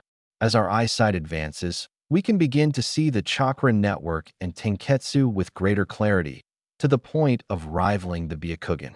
Eventually, we can use our eyes to discover hidden messages and images in patterns and codes. The adults were impressed as Naruto continued his explanation. Access to more powers and abilities with the Mangekyo is due to the fact that a half-blood can only use 3 of the 5 techniques at most. These 5 techniques, available to both half-bloods and pure-bloods, are the Black Flames of Amaterasu, Heavenly Illumination, a right eye technique that releases black flames that can burn for 7 days and 7 nights, inextinguishable by normal means, Tsukuyomi, Moon Reader, a left eye technique, and one of the most powerful jinjutsu in existence, which allows the user to distort the target's perception of time, space, and reality to a terrifying extent, Kodo Amatsukami, Distinguished. Heavenly Gods, a subtle yet powerful mind control technique that allows the user to implant false experiences into the target's memory to make them believe their actions and decisions are their own. Kimui, Authority of the Gods, a Jikuken, space/time, ninjutsu that grants the user various techniques centered around their own pocket dimension. And finally, Susanoo, the one who has the ability to help by all means. The ultimate offensive and defensive technique of the Mangekyo, which can only be used when an Uchiha has awakened the Mangekyo in both eyes. The adults seemed interested in this information, and Makoto quickly put the pieces together by exclaiming, "Wait, are you saying that a pure blood can not only perform all 5 techniques, but that there are techniques exclusive to pure bloods?" Naruto nodded in confirmation before saying, "Yes. There are 4 techniques that are only available to pure-blood Uchiha. Of those techniques, I only know 2 due to being able to use them in addition to possessing Kimui and having unlocked the Mangekyo in both eyes, Susanoo." And what would those techniques be, Naruto-kun? Makoto asked. Naruto looked at her and answered, "Well, the first technique would be Kagutsuchi, Earth Lord Additional Tool, a left eye technique that allows the user to have perfect control of any technique. It might not seem impressive at first, but it is a really useful technique, and if used correctly, it can be extremely powerful. You see, when using Kagutsuchi, the user will have complete control over the shape, size, how it moves, where it goes, and what the technique does, while maintaining the technique without wasting chakra. This means that not only could you, for example, create a 30-meter-long fire dragon, but you could have the technique continue indefinitely using only the chakra from the initial technique. The Sandaime, Bawako, and Makoto looked impressed as they thought about all the possibilities of such a technique before Makoto motioned for Naruto to continue. The other technique is called Kaminusosa, Divine Manipulation. Kaminusosa is a technique that allows the user to mark various objects, such as plants, weapons, people, tools, really anything, with a unique seal formed from the user's chakra and telekinetically control anything marked that comes into their field of vision. Naruto explained, causing the adults to nod in agreement as they saw the usefulness of such a technique. Being able to control/manipulate anything in their field of vision would be extremely useful. Those are the two techniques I know, Naruto finished. The Sandiame took a moment to process the information before speaking. I see.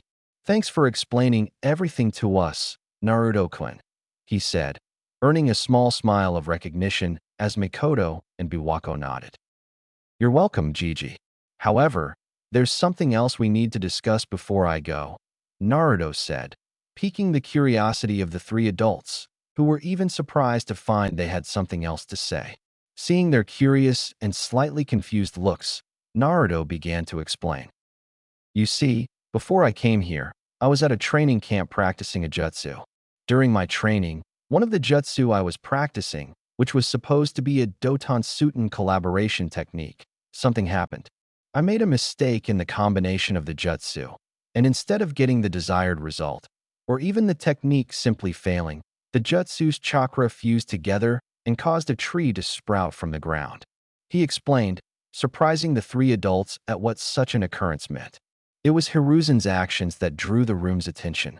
The old man placed his hands on his temples and began muttering to himself about the past coming back to haunt him. Noticing their confused looks, he sighed before beginning to speak. Yes, I know why, or more specifically, where Naruto-kun likely obtained the ability to use the Shodaime Hokage's legendary Mokuton. This information is an S-rank secret of the village, created to protect Kushina, Naruto-kun's mother, from the less favored elements of the village. He began. You see, it was right after Hashirama-sama's death that Shinjimido, née Uzumaki, discovered she was pregnant with her husband's second child. It was a grim time, and battle loomed constantly on the horizon due to the lull in the First Shinobi War. The months passed slowly as Mido-sama's pregnancy progressed, and my sensei, the Nidaime Hokage Senju Tobarama, worked to stabilize the village. When the time came for Mido-sama to give birth, she, the midwives attending her, and my sensei relocated to a secret location to prevent anyone from interfering. When the child was born, he displayed all the physical characteristics of an Uzumaki: red hair, royal blue eyes, and facial features common to most Uzumaki. For the next few months, there was, for lack of a better term, a culling of the Senju clan members.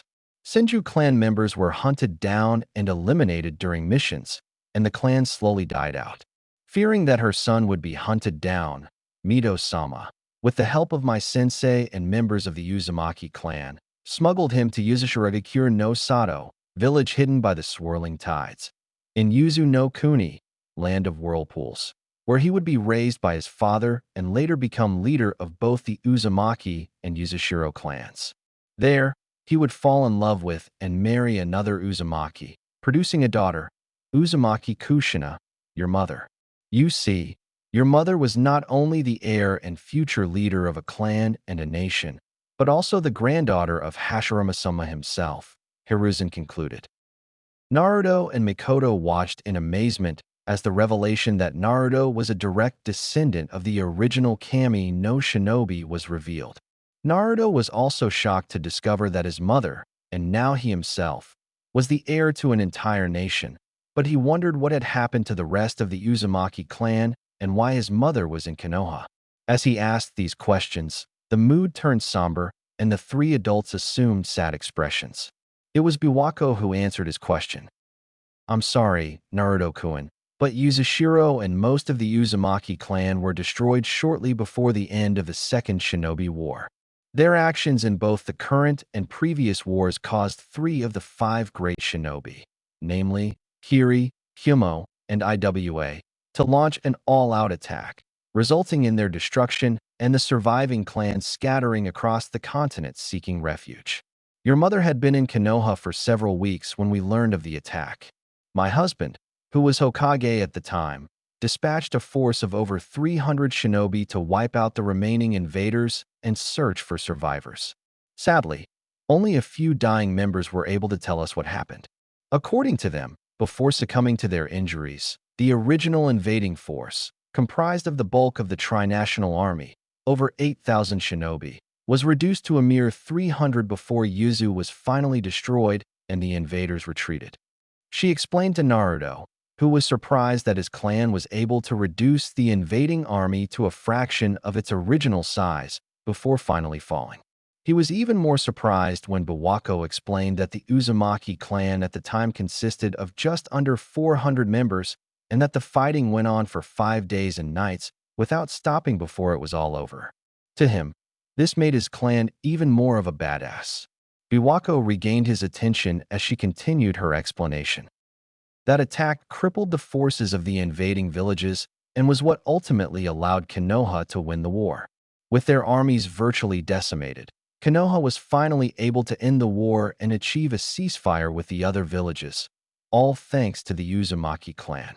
For this reason, Konoha honors the clan by wearing its symbol, a red spiral, on all Chunin and Jonin vests. And it is that same symbol that was incorporated into our village's leaf symbol, which is found on every Hitayate in Konoha, a sign both of our friendship with Yuzu and the Uzumaki clan, and of our inability to help them as they helped us when we needed it most. Bawako finished somberly. Hiruzen then decided to speak.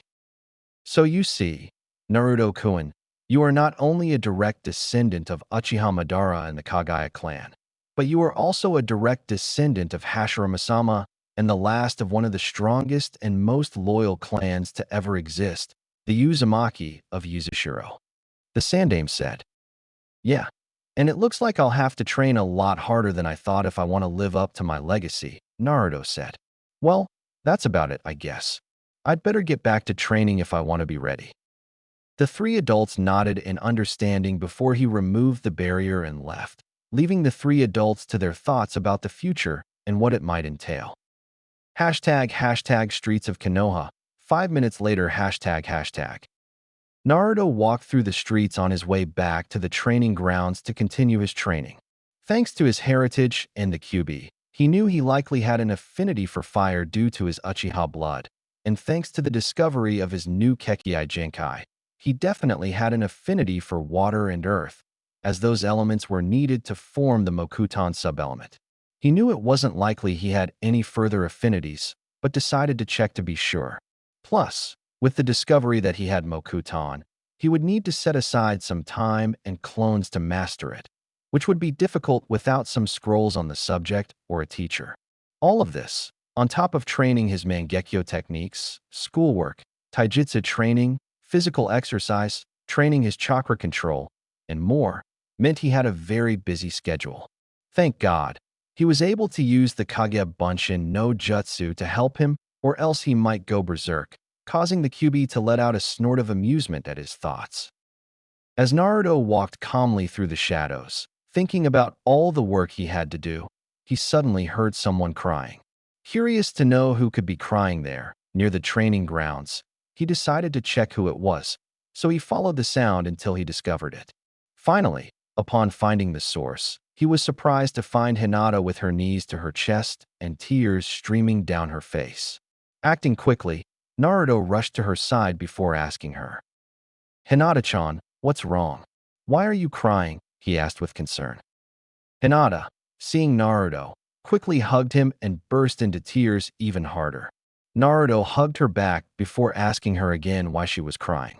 When she didn't respond, he decided it could wait and began comforting her, whispering that everything would be okay and that he was there for her while rubbing small circles on her back.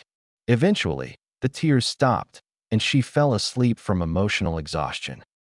Seeing this, Naruto picked her up bridal style and carried her to his apartment. Once there, he laid her down on his bed before pulling up a chair to sit next to her. Holding her hand, he waited patiently for her to wake up and finally fell asleep half an hour later. It was around 2 in the morning, several hours later, when Hinata began to wake up. Upon opening her eyes, she realized she was lying in a bed in an unfamiliar room. Not knowing where she was, Hinata jumped up, waking Naruto up. Seeing him beside her, she couldn't help but blush until she remembered what happened yesterday. Seeing Hinata suddenly become depressed made Naruto look at her in concern before speaking. "Hinata-chan, what happened yesterday? If you need help, just tell me," he said in a worried tone, trying to understand what had affected her so much so he could help her. Hinata looked down sadly before deciding to tell her everything.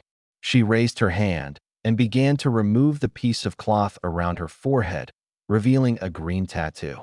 Recognizing it as the Soke no Juinjutsu, main family curse seal of the Hyuga clan, the Kago no Tori no Juin, caged bird curse seal, Naruto was surprised that the Hyuga would mark their heir.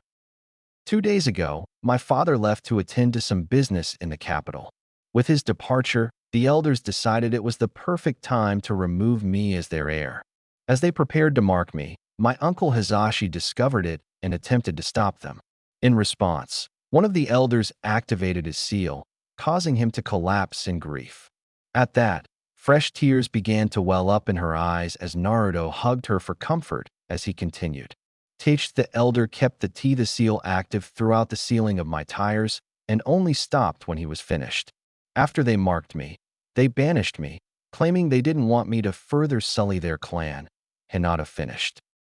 At that moment, fury didn't even begin to describe Naruto's true anger.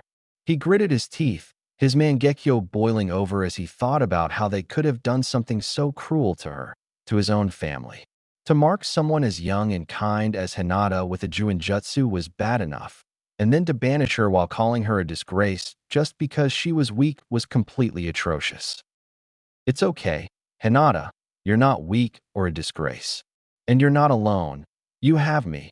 And I'm sure when the others and your father find out about this, you'll have them too, he said with a kind smile. But I'm weak. I was almost kidnapped.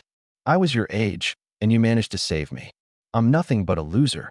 She sobbed in response, all her anger and frustration imbued in her words. No, Hinata-chan, you're not weak. Naruto exclaimed.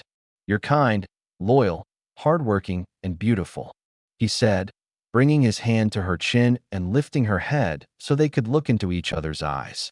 Look, Hinata-chan, almost everyone in this village hates me, and only a handful of people actually care about my well-being.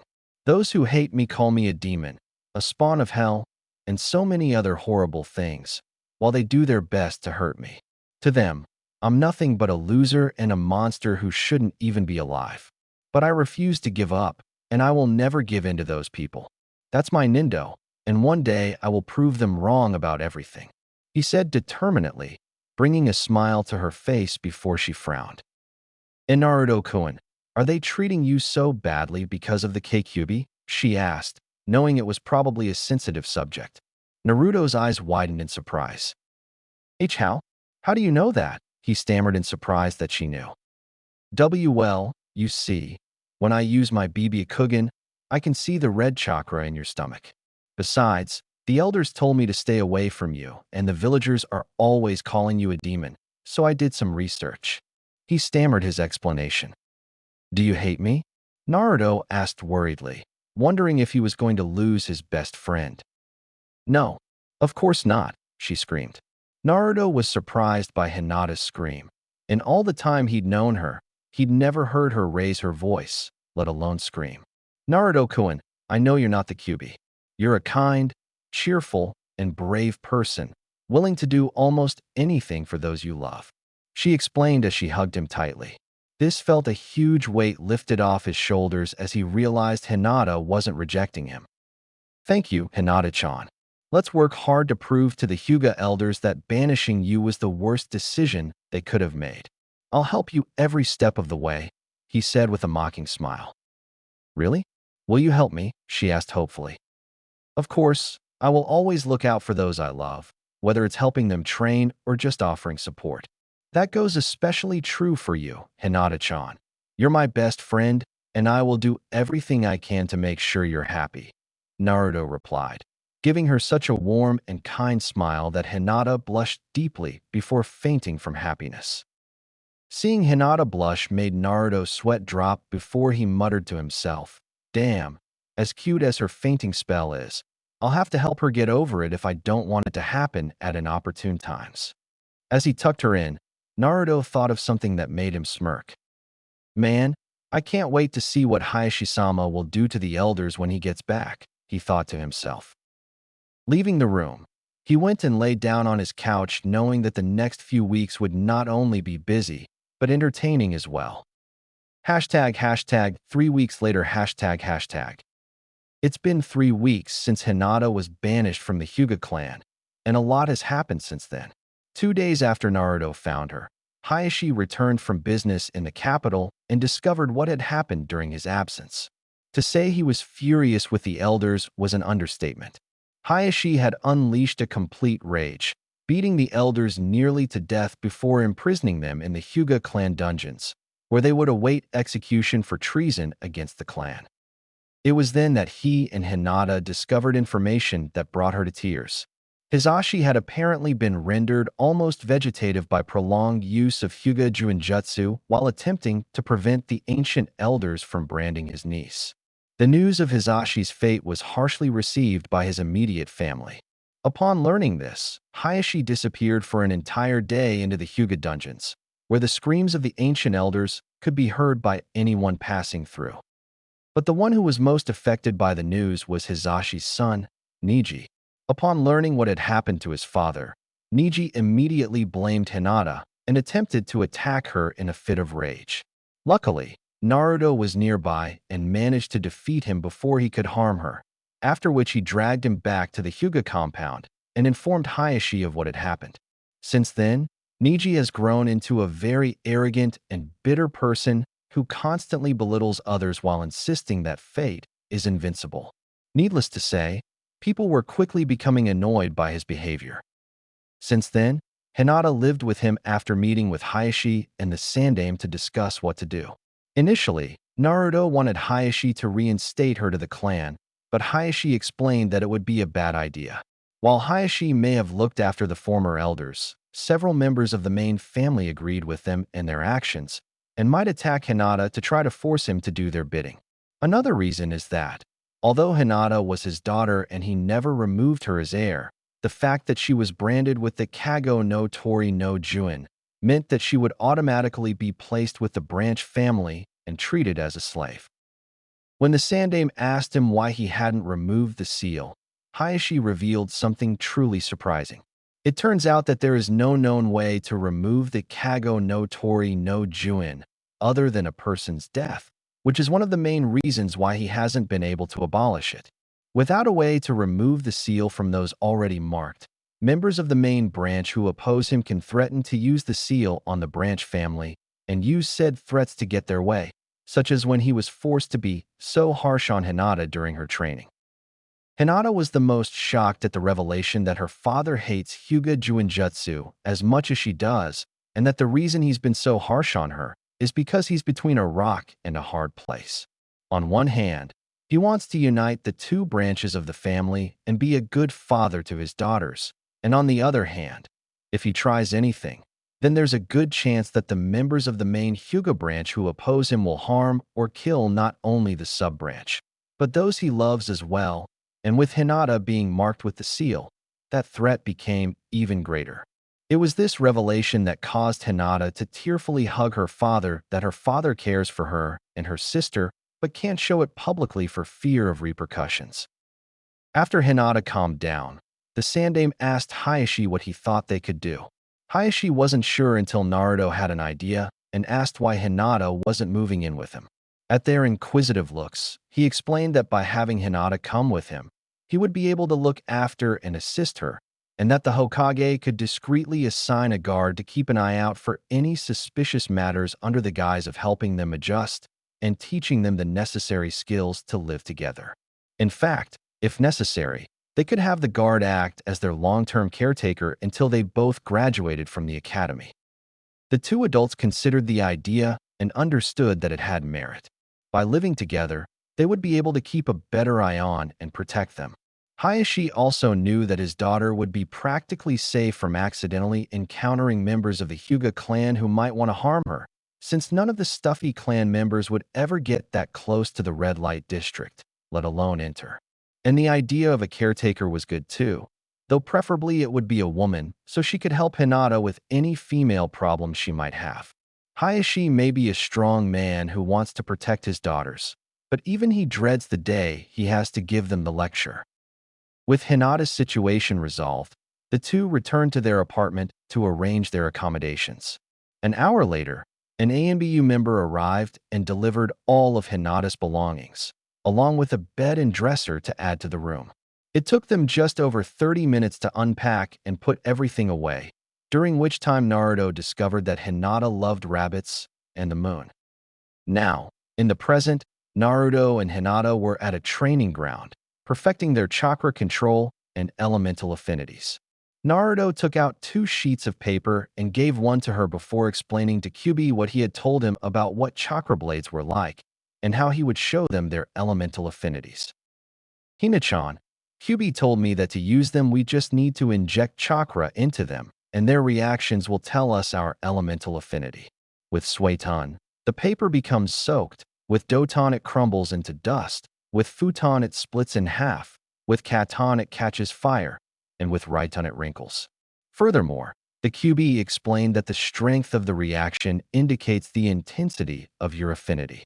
For example, if you have a low affinity with fire, the paper will simply burn, while with a strong affinity, the paper will produce flames, and the color of the flames will also indicate the strength of the element. He explained, causing Hinata to nod in understanding as she paid attention to his explanation. Holding up his own paper, he resumed his speech. Now, I'll go first and use my Sharingan to help me gauge the chakra paper's reaction. Receiving a smile from his partner, Naruto proceeded to channel his chakra and observe the paper's reaction. First, the top right corner crumpled into a tight ball that emitted a few sparks. Then, the top right section of the paper burst into reddish and orange flames that reduced it to ash. Finally, the bottom 2 sections crumbled and became soggy before seeming to fuse together and form a small wooden branch. Seeing that the paper was finished, Naruto dropped it to the ground before turning to the watching Hinata so he could explain. Now, to explain what happened, the way the paper crumpled into a small ball and started sparking indicates that I have a powerful affinity for lightning, my primary affinity. Next, I have a weaker affinity for fire, which comes from my Uchiha blood. And finally, I have an affinity for water and earth, which makes up my Mokuton Kekkei Genkai. He explained. Now it's your turn, Hina-chan. Just channel a little chakra, and I'll take care of the rest. Receiving a nod, Hinata turned her attention to her own paper before channeling her chakra. The paper soaked through before crumpling into a wet ball. Seeing the reactions, Naruto decided to explain. Well, Hina-chan, it seems you have a strong affinity for water, followed by a secondary, albeit moderate, affinity for lightning. Hinata seemed surprised and shocked by the information. Wondering what was wrong with her, Naruto decided to ask, "What is it, Hina-chan? I thought you might like to know what your affinities were." Shaking her head, Hinata replied with a slight tremor in her voice. "And no, I'm glad to hear that, but now I understand why I've always had so much trouble with Jukin." Seeing Naruto's confused expression, she decided to explain. "You see, Naruto-kun, Jukin is a Doton-based taijutsu style, and I have an affinity for water and lightning, both of which are the opposite of earth. That means I find it incredibly difficult, if not impossible, to perform the standard Jukin." Naruto looked at him sympathetically before adopting a questioning expression. "Wait, if you've been having so much trouble with the Jukin, why didn't anyone else think to test your affinities? Or you could have tried modifying the Jukin to work for you." At Naruto's words, Hinata adopted a sad and irritated expression before answering. Although it may seem like an obvious solution to discover or fix the problem, a Hyuga wasn't allowed to test their elemental affinities until they turned 14. It was a family tradition, and unfortunately, many older members of my clan refused to do anything against tradition, even if said tradition was outdated or caused problems. He explained. At Hinata's words, Naruto's face turned expressionless and he said seriously, "Hina-chan, no offense, but those Hyuga clansmen seem like morons." Hina blushed in embarrassment and nodded slightly. "But what if we change the Jukin to your liking?" Naruto reiterated his second question, since Hinata hadn't answered him. At that moment, Hinata adopted an irritated expression as she answered. Unfortunately, to do so she would need access to the scrolls containing the Jukin kata, and there are only 2 copies. The worst part is that only the clan leader and the elders can access them. Seeing Naruto's questioning look made her sigh before explaining. You see, Naruto-kun, the Juken style of taijutsu is taught to current clan members by the older generation. This tradition was supposedly started to make it easier for the younger generation of Hyuga to train and learn the clan, its rules, laws, traditions, and various decorums.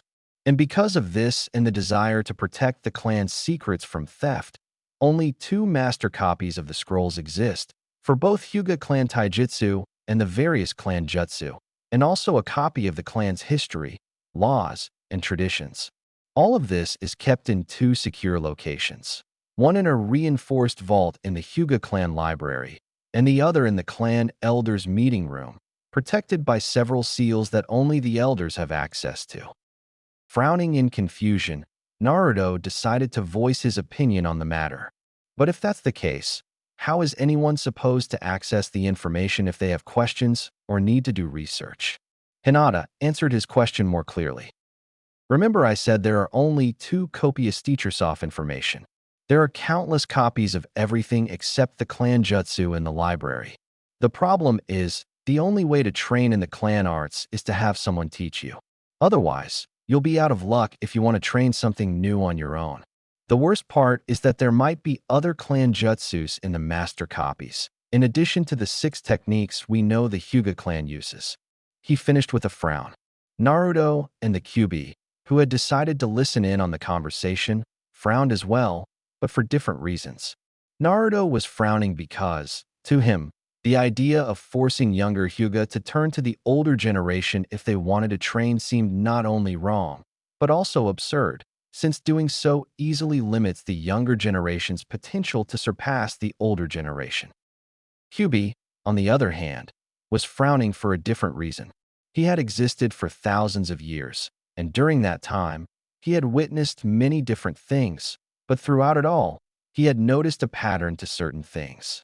What Kyuubi was hearing now about the way the Hyuga clan was run sounded eerily similar to other situations that led to the utter destruction of various clans and civilizations. It started with one person or group of people rising to positions of power, and then progressed to said individuals weakening and controlling their subordinates by restricting, controlling, and even withholding public information to help them maintain their power. Over time, they weakened those around them to the point that they were unable to defend themselves against outside forces, leading to those clans and civilizations either collapsing until they practically self-destructed or being invaded and destroyed/conquered by enemy forces. Of course, there was a chance he was wrong, but all the signs were there, and the odds were pretty high. And if Kyuubi had reason, then there was a chance that not only was the pup's new friend in danger from those willing to do anything to maintain their power, but the pup as well, since those same forces wouldn't be willing to leave witnesses or evidence of their actions. So it would be best to warn the pup just in case he was right. "Hey, little one," said Kyuubi, catching Naruto's attention. Kyuubi proceeded to give him his warning and reason, causing Naruto to frown thoughtfully before deciding that there was only one thing left to do. Besides, this would allow them to kill 3 birds with 1 stone. Turning his attention to Hinata, he explained his plan, causing her to widen her eyes in surprise before narrowing them. Eventually, she nodded, and with Kyuubi's help, the two began planning. ### later that night. Outside the Uchiha compound ###. It was late at night, and both Naruto and Hinata were standing outside the Uchiha compound, dressed in black and dark gray, with their respective dojutsus active, keeping an eye out for any nearby patrols.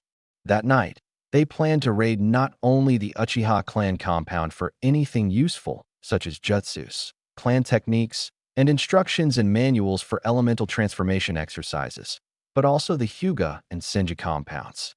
They had brought enough materials to copy anything useful, and with the help of Naruto's Kimui, they should be able to bypass any barriers or obstacles in their way without alerting anyone.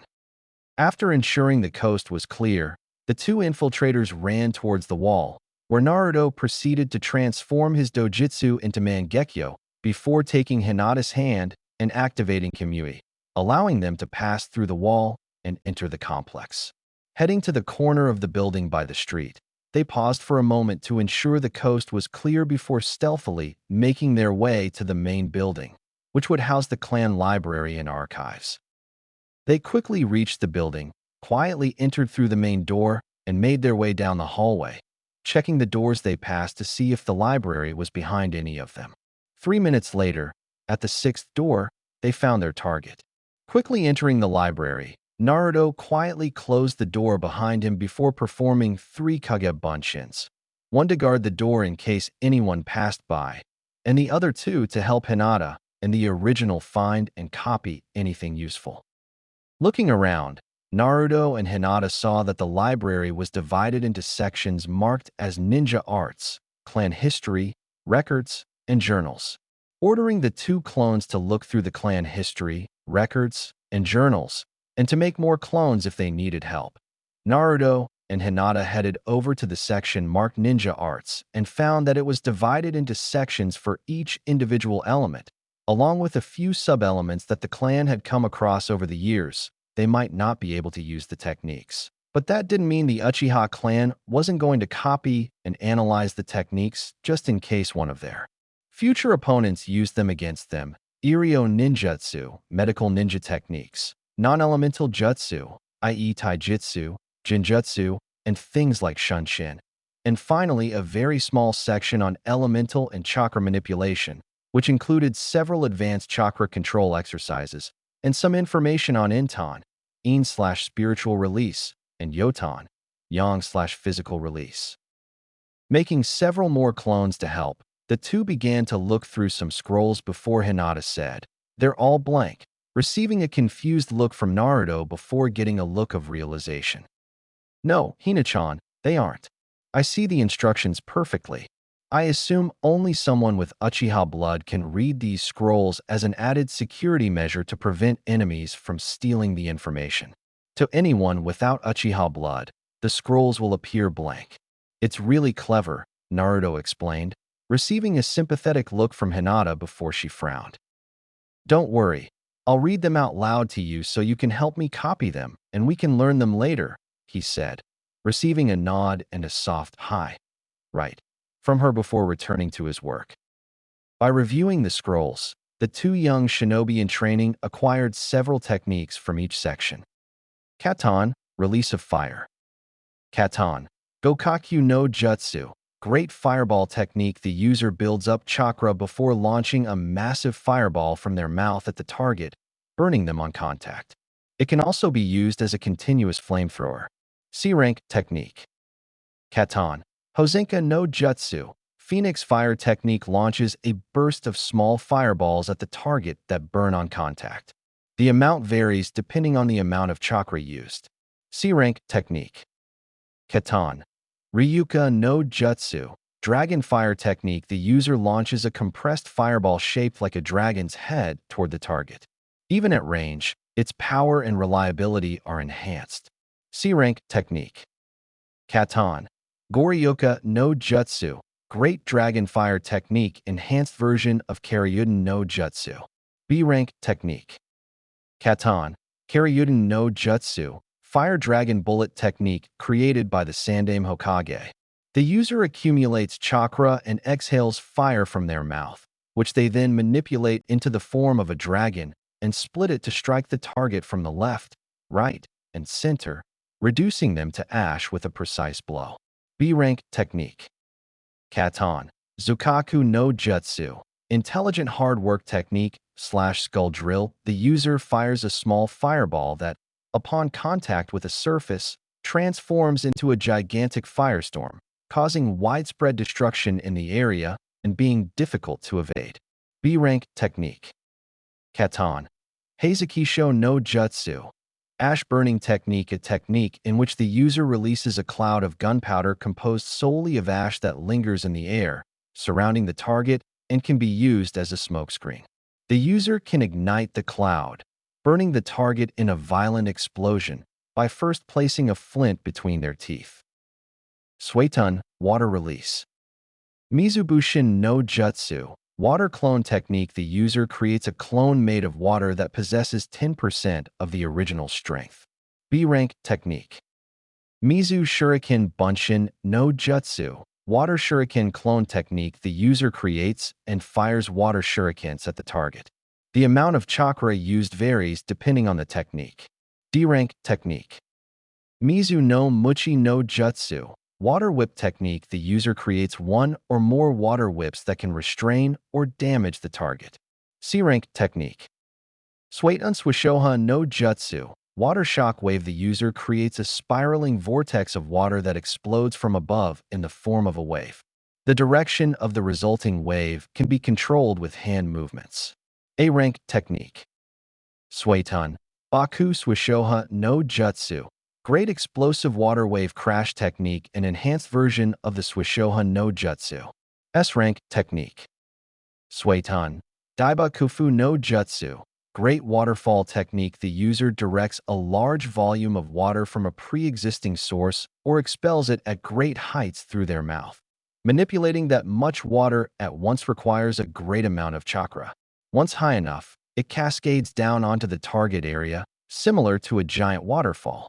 A rank technique.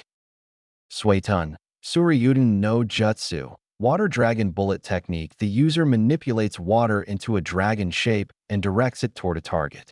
The water impacts on the target, inflicting considerable physical damage. B rank technique. Suiton Suijin Hiki no Jutsu. Water formation wall technique. The user spits a stream of water from their mouth onto the ground, surrounding the user and rising, creating a transparent wall. If the user is standing over a body of water, they can create the wall from their surroundings. The wall defends anyone within its perimeter from attacks. The strength and duration of the wall depend on the user and the amount of chakra invested in the technique. C rank technique. Suiton Suiro no Jutsu. Water prison technique. The user traps the target in a sphere of water that can come from themselves or their surroundings. The water that forms the sphere is noticeably heavy, restricting the target's movement and breathing.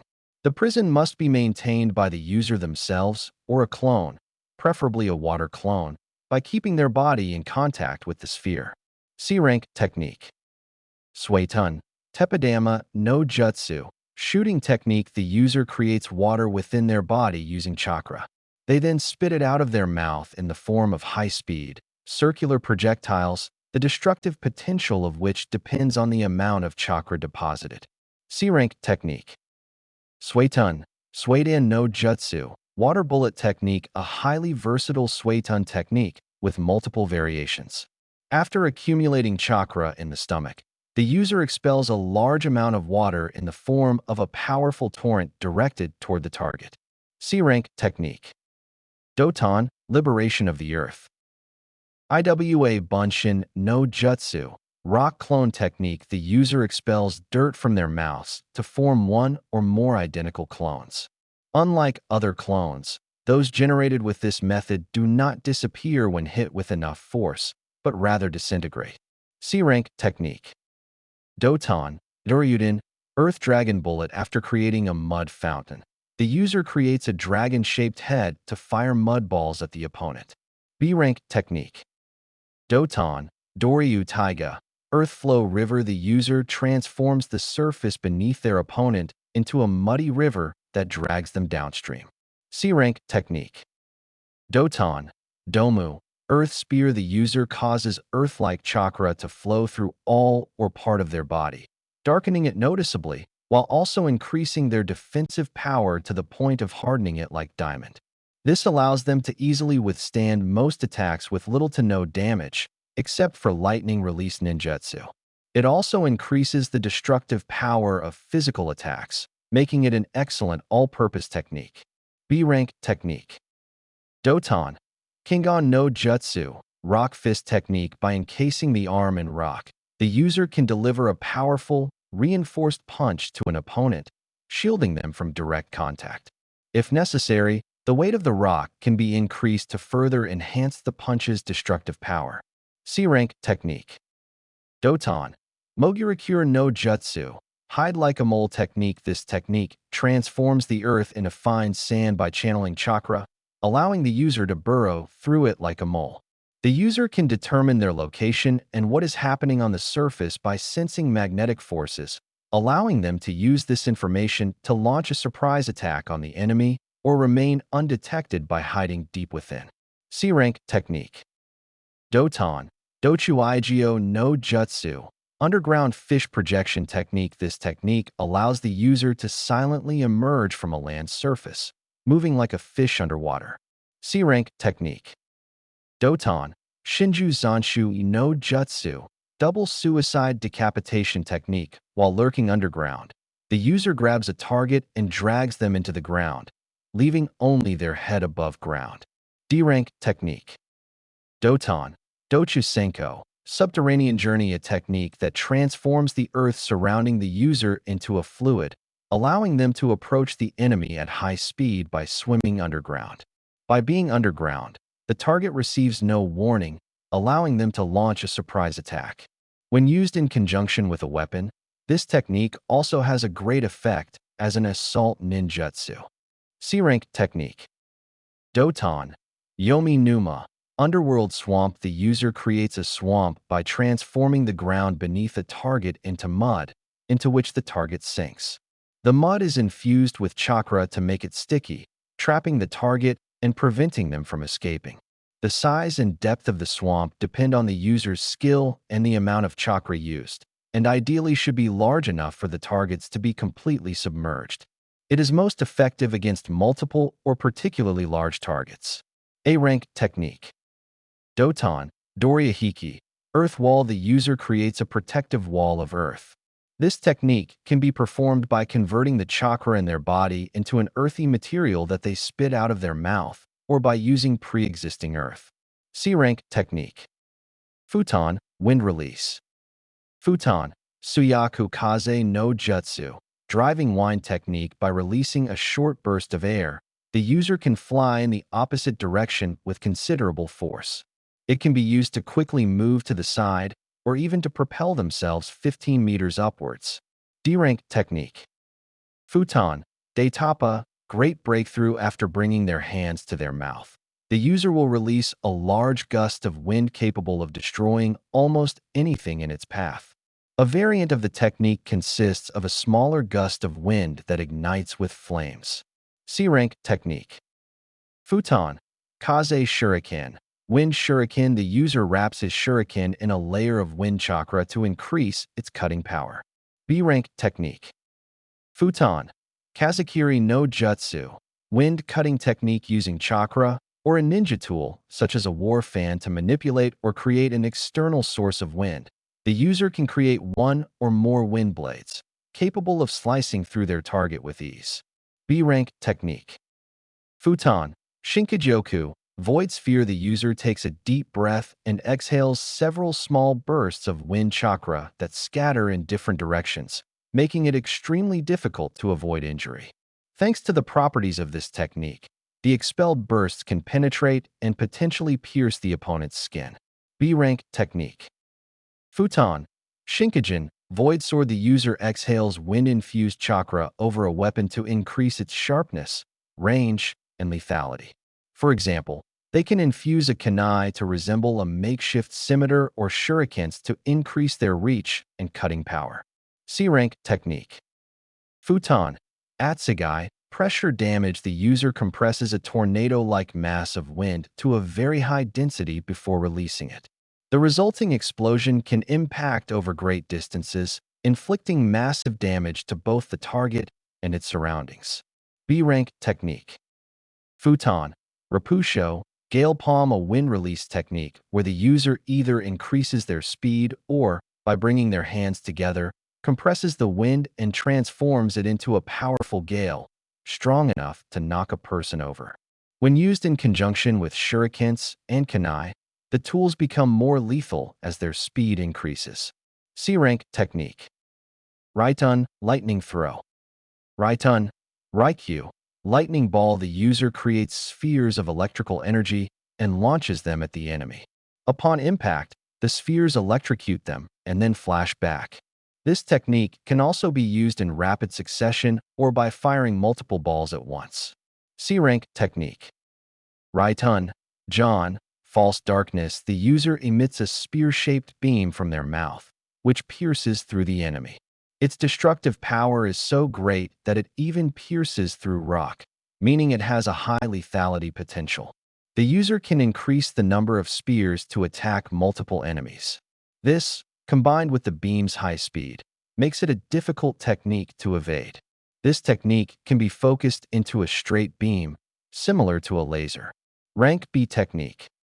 Raitun, Jabashi, electromagnetic killing, a basic lightning release technique that allows the user to create an electric wave with their hands.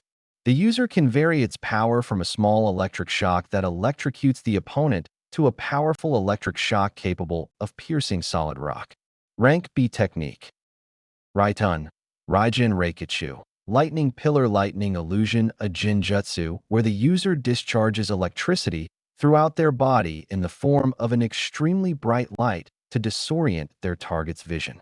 Once done, the user can implant images in their head, giving their allies the perfect opportunity to attack the unsuspecting victim while they are distracted. B-rank technique. Raitun, Amigumo, spider web after accumulating chakra in the body and transforming it into lightning. The user places his hand on the ground, releasing a wave of electricity around him in the form of a spider web, which electrocutes anyone nearby. B-rank technique. Raitun, Obadarebu, overdrive by using lightning release. The user can accelerate the signals sent from the brain to the muscles to increase striking speed. This technique also grants the user the ability to slash with bare-handed attacks. C-rank technique. Jinjutsu, illusory techniques. Kokwanjio no Jutsu, darkness bringer technique. The user applies a hallucinatory darkness to the target's vision, causing them to see only black. The technique requires vast amounts of chakra to execute properly and is incredibly difficult to interrupt and dispel. A-rank technique. Megan, Jigaku Guka no Jutsu, demonic illusion. Hellfire technique, a jinjutsu technique that causes the target to see a vision of fire. After performing the necessary hand seals, a massive fireball descends from the sky to engulf the target. Victims of the jinjutsu believe they are being engulfed by a torrent of fire and flee for safety. B-rank technique. Megan, Jubaku Satsu, tree binding death. The target experiences the illusion of a tree coiling around them, preventing them from moving. Since the target is immobile but conscious, this technique is useful for interrogation. Alternatively, users can simply kill the immobilized target. Rank B technique. Jinjutsu, Sharingan, illusion technique. Copy eye wheel by making eye contact with a target. The Sharingan user traps them within a jinjutsu that can be exploited for one of several purposes, such as causing instant, but temporary, loss of consciousness or paralysis in the target, forced extraction of information, transmitting memories, removing jinjutsu placed on the target by others, and controlling a target's actions. Megan, Kasegui no Jutsu, chaining stake technique. This technique requires the use of the Sharingan jinjutsu. The opponent is trapped in the illusory world created by the user, and the victim suffers the sensation of being pierced by spikes that deprive them of their freedom. At the same time, the physical pain that accompanies the illusion reveals that the technique's greatest use is torture. C-rank technique. Megan, Kyo Tenchi Ten, change of heaven and earth. When using a jinjutsu, the user quickly deciphers it with their Sharingan to understand how it works. They then perform an identical jinjutsu against their attacker, causing the jinjutsu to be reversal. The effectiveness of the jinjutsu reversal depends on the user's strength relative to their attacker and whether or not the attacker possesses Kekkei Genkai. C-rank technique. Megan, Kokoni Arezu no Jutsu, false environment technique. This technique creates an illusion of a location, making it appear as if it were another location. Due to the wide area it can cover, it is easy to deceive others. Anyone who enters the area will be affected by the illusion and see the location as fake. However, creating an illusion on such a large scale and potentially deceiving so many people increases the likelihood of someone familiar with jinjutsu discovering the trick. C rank technique. Megan, Niju Kokoni Arezu no Jutsu, false double environment technique. This technique places another illusion within another illusion created by the user. When the target dispels the first illusion, they will be unaware of the second one. B rank technique. Kori Shinshu no Jutsu, cunning mind affecting technique. This technique causes one or more targets, while walking in what they believe to be a straight direction, to walk in circles. C rank technique. Well, Hina-chan, we have enough jutsus and my clones have finished copying everything that might be useful in the other sections, said Naruto as his clones approached to seal everything in a master scroll. Good, Naruto-kun. Now it's time to head to the Hyuga compound for your scrolls, and then we can finish the night with a stop at the Senju compound to get the information we need on your Mokuton. Hinata replied with a small smile as Naruto finished packing up before the two of them quietly left the Uchiha compound and headed to the Hyuga. As they stealthily headed towards their next target, Naruto recalled the conversation he had with Hinata a couple of days after she moved in with him about her old clan and the promise he made to help her achieve her dream. Flashback: 3 days after Hinata started living with Naruto. Naruto and Hinata were having breakfast together after finishing their morning training when they started talking about what their hopes and dreams were for the future. So, Hina-chan, what are your dreams for the future? Naruto asked after explaining his dream.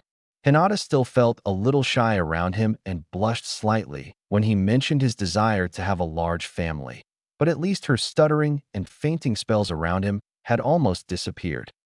Well, I know I want to become a powerful kunoichi to prove to everyone that I'm not weak. But even though I was banished from my old clan, I still wish to get rid of the Kago no Tori no Juin and unite the two branches of the family. I know I may seem naive, but even though the elders marked and expelled me, and most of the other members of the main branch treated me coldly, I still want the Hyuga clan to be united as one big, happy family. And the branch members were always kind to me. So by getting rid of the Hyuga Juinjutsu, I will be able to repay their kindness. She answered confidently. She didn't know it yet, but Naruto's personality was starting to influence her.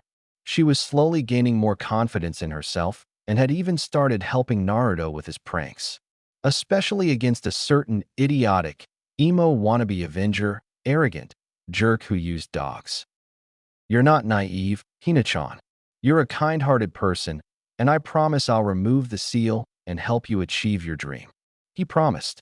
After all, with the help of his Kage Bunshin, his father's notes on Fuinjutsu, and the aid of a 1,000-year-old fox demon sealed within 2 Uzumaki seal masters, Naruto was making good progress. He was already a level 3 seal master, and that was 3 out of 15 levels after 7 months of training. End of flashback. Naruto was brought out of his thoughts upon spotting the Hyuga clan compound. Stopping some distance away, the two observed the compound from afar, Hinata once again using her Byakugan, and Naruto, his unique sensory abilities. According to Kyubi, his sensory ability was actually a combination of 3 different abilities: the Uzumaki clan's Kagura Shingon, Mind's Eye of the Kagura, a rare ability allowing the user to perceive chakra from exceptional distances in great detail.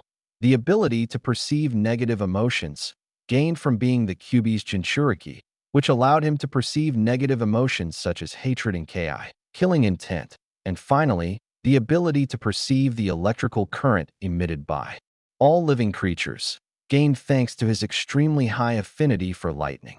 These 3 abilities combined made Naruto the ultimate sensor, capable of detecting when someone is lying, sensing any living creature regardless of whether they have chakra, and locating, identifying, and tracking anyone, no matter how well disguised.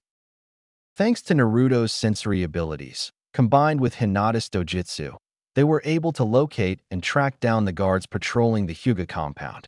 Once located, Naruto and Hinata managed to infiltrate the compound and reach the clan library undetected. Once there, they proceeded in the same manner as in the Uchiha compound, with Naruto creating several clones to help them copy everything useful. While the clones were doing that, Naruto headed to the vault that contained one of the two master copies of the clan's various scrolls. After speaking with Hinata about it, they agreed to make a copy of the two master copies that the clan elders had locked away in case they contained anything useful or important that the elders didn't want anyone to know about. So, using his Kimui ability, Naruto easily snuck into the vault without bypassing any of the security measures before removing a special seal he had managed to locate in his parents' house, developed by the Uzumaki clan, which allowed the user to make a full copy of any scroll. It was developed to make it easier to copy important documents and scrolls without having to do it manually. After placing the Hyuga clan scroll over the seal, Naruto activated it. Now, Uzumaki Fuin Jutsu, Shirisukura Gemini, Fuin, Uzumaki Sealing Technique, Gemini Seal Scroll, Seal. With a flash of chakra, a duplicate scroll appeared next to the original. With a small smile to himself, Naruto quickly sealed the duplicate scroll before returning the original to its resting place. Exiting the safe, he saw that his clones and Hinata had finished with the library and were waiting for him. Dispelling their clones after collecting and sealing their findings into their master scroll, Naruto and Hinata left the library and began sneaking towards the clan elders' meeting room. It took them 10 minutes to reach their destination, having to sneak into several empty rooms to avoid a patrolling Hyuga clansman. When they reached the door to the room, Naruto took Hinata's hand and pushed them through the wall to overcome the chakra lock on the door. Once inside, Naruto and Hinata scanned the room and finally located the hidden safe. Moving quickly to an empty expanse of wall, Naruto once again took Hinata's hand so they could enter the vault without activating any of the security seals. Once inside, they were both surprised to discover that instead of containing a single scroll, there were over a dozen scrolls along with various documents in display cases. In the center of the room was a display case containing a scroll with a red swirl. Narrowing his eyes at the scroll, Naruto quickly made several clones to inspect and, if necessary, copy the various scrolls and documents around the room as he and Hinata made their way to the center. As they looked at the scroll in the box, Hinata decided to ask Naruto something that was bothering her. Naruto-kun, do you have any idea what these documents are? And why does this scroll have your clan symbol on it? She asked curiously. After a moment of thought, Naruto finally spoke. Well, Hina-chan, if I had to guess, I'd say the clan elders keep more than just a copy of the clan's various scrolls and jutsus. It seems to me that they've been using this room to store any evidence of their secret dealings, and probably even blackmail documents that they've locked away in a room only they're supposed to have access to. I'd also bet that this room contains clan objects and probably weapons that they've secretly taken and kept for themselves, so no one else can have or use them. Hinata narrowed her eyes before nodding as she looked around the room. In this room, there's likely evidence of everything the clan elders have done to seize control and maintain their power not only in the clan, but also, most likely, in the Daimyo court. She could recall several instances over the years at different functions her father would take her to where the elders were able to make various political deals that benefited both the clan and especially them, that normally would never have happened. If Naruto was right, then the motive or motives behind these dealings lay in this room, and obtaining evidence of them would go a long way toward not only bringing down those who wished to rule the Hyuga clan with an iron fist, but also the various individuals and nobles who were being extorted by them. What's more, if this room contained clan artifacts and weapons that the elders had reserved, it would be a good idea for Hinata to take them in order to learn how to use them, and thus free and unite her former clansmen. Naruto's voice broke as he began to speak. As for why this scroll has my clan symbol on it, if I had to guess, we're probably looking at the origin of the Kago no Tori no Juin and how the Hyuga clan obtained such an advanced piece of Fuinjutsu. At that moment, Hinata's eyes widened in surprise before staring at the scroll. At Hinata's expression, Naruto proceeded to remove it from its place behind the glass, before opening it and reading it. Less than a minute later, she began cursing under her breath while her hands trembled with anger. With a worried expression, Hinata asked what was wrong. She took a deep breath before letting it out, and Naruto began to explain. It's worse than we thought, Hina-chan. This is a letter sent to the Uzumaki clan containing information and a copy of a very dangerous and illegal seal that was sent to my clan in the hopes that they could create a counter seal. According to this, the Kago no Tori no Juin is, in fact, a bastard version of a very advanced slave seal that was discovered and then outlawed nearly a century and a half ago, after being used to enslave the royal family and nobles of a small kingdom in what is now Tetsu no Kuni, Land of Iron. That seal is one of the main reasons why shinobi are not usually welcomed in the country unless they obtain special permission. It is also the reason why the samurai of Tetsu no Kuni do not like shinobi, Naruto said as he recalled finding the information of the event in the Yuzu archives and discussing it with Kyubi, who learned of the event while wandering the country at the time. Hinata interrupted him when he asked what exactly the seal did. Basically, it trains the person wearing it to willingly obey the commands of whoever bears the master seal. It does this by inducing sensations of pain or pleasure in the wearer, depending on their thoughts and reactions to the commands received. Following orders and thinking positive thoughts about one's master will induce sensations of pleasure and happiness, while the opposite will cause pain. There are also sections that influence the person's mental process to suppress thoughts of rebellion and a section that allows the bearer of the master seal to punish the person with extreme pain in the brain using a specific hand seal. She responded, causing Hinata to look horrified at what the full seal is capable of. Naruto decided to calm her fears by giving her some good news. The good news is that it seems the elders failed to replicate the entire seal, and the parts they did replicate weren't made properly either. At her curious look, he explained, "You see, they were only able to copy the parts of the seal that caused pain to the bearer through the hand seal, the part that suppresses the thought of rebellion, and some other parts related to eliminating all traces of oneself upon the bearer's death.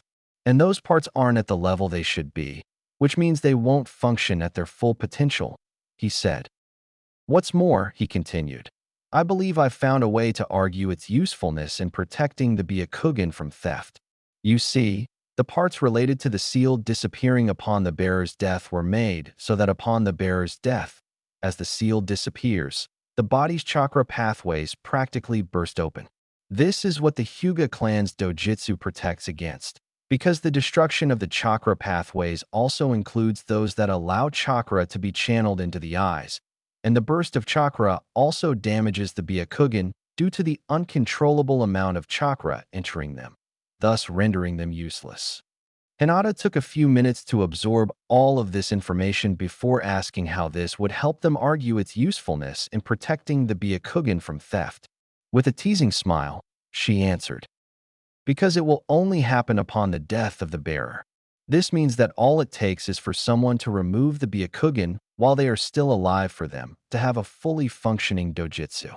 Hinata was stunned, because with this information, a huge gap had been opened in the Byakugan's supposed protection. This also meant that someone else could have discovered and stolen the Hyuga's dojutsu, which means there could be Byakugans unaccounted for. This meant that the old man's entire claim about the seal being for the protection of the Hyuga clan was complete nonsense. Narrowing her eyes at this revelation, Hinata made a decision. Turning around, she began ordering the clone to seal everything in the room. They weren't going to copy everything, but rather steal everything without leaving any message for the elders and their allies. This would make them all sweat, as they would realize that someone out there knew all their dirty secrets. After receiving nods, the clone proceeded as ordered, and within a minute the room was completely empty. With that done, the clones dispersed, and Hinata and Naruto left the Hyuga compound for the Senju, where they proceeded to copy everything related to Mokuton and any advanced chakra exercises. Upon completion, they returned to Naruto's apartment and went to bed, their loot safely stored in Naruto's Kimui dimension. 3 days after the heist, Training Camp 43 ##. It's been 3 days since Naruto and Hinata raided the libraries of the Uchiha, Hyuga, and Senju clans for anything useful to their training. Since then, They've been going through everything and sorting the scrolls by importance and relevance. To make the most of their time, Naruto taught Hinata how to perform the Kage Bunshin so they could send clones to the academy in his place, after applying a reinforcement seal to them so no one would accidentally dispel them. With the matter of attending the academy resolved, the two set about their work. The information they took the longest to analyze was that obtained from Elder Hyuga's vault. Upon reviewing it, they found dozens, if not hundreds, of inconsistencies between the master copy in the Elder's vault and not just the library's second master copy, but the entire library. In less than an hour, they found a multitude of laws and traditions added to the Hyuga library and its master copy that were not in the Elder's library copy.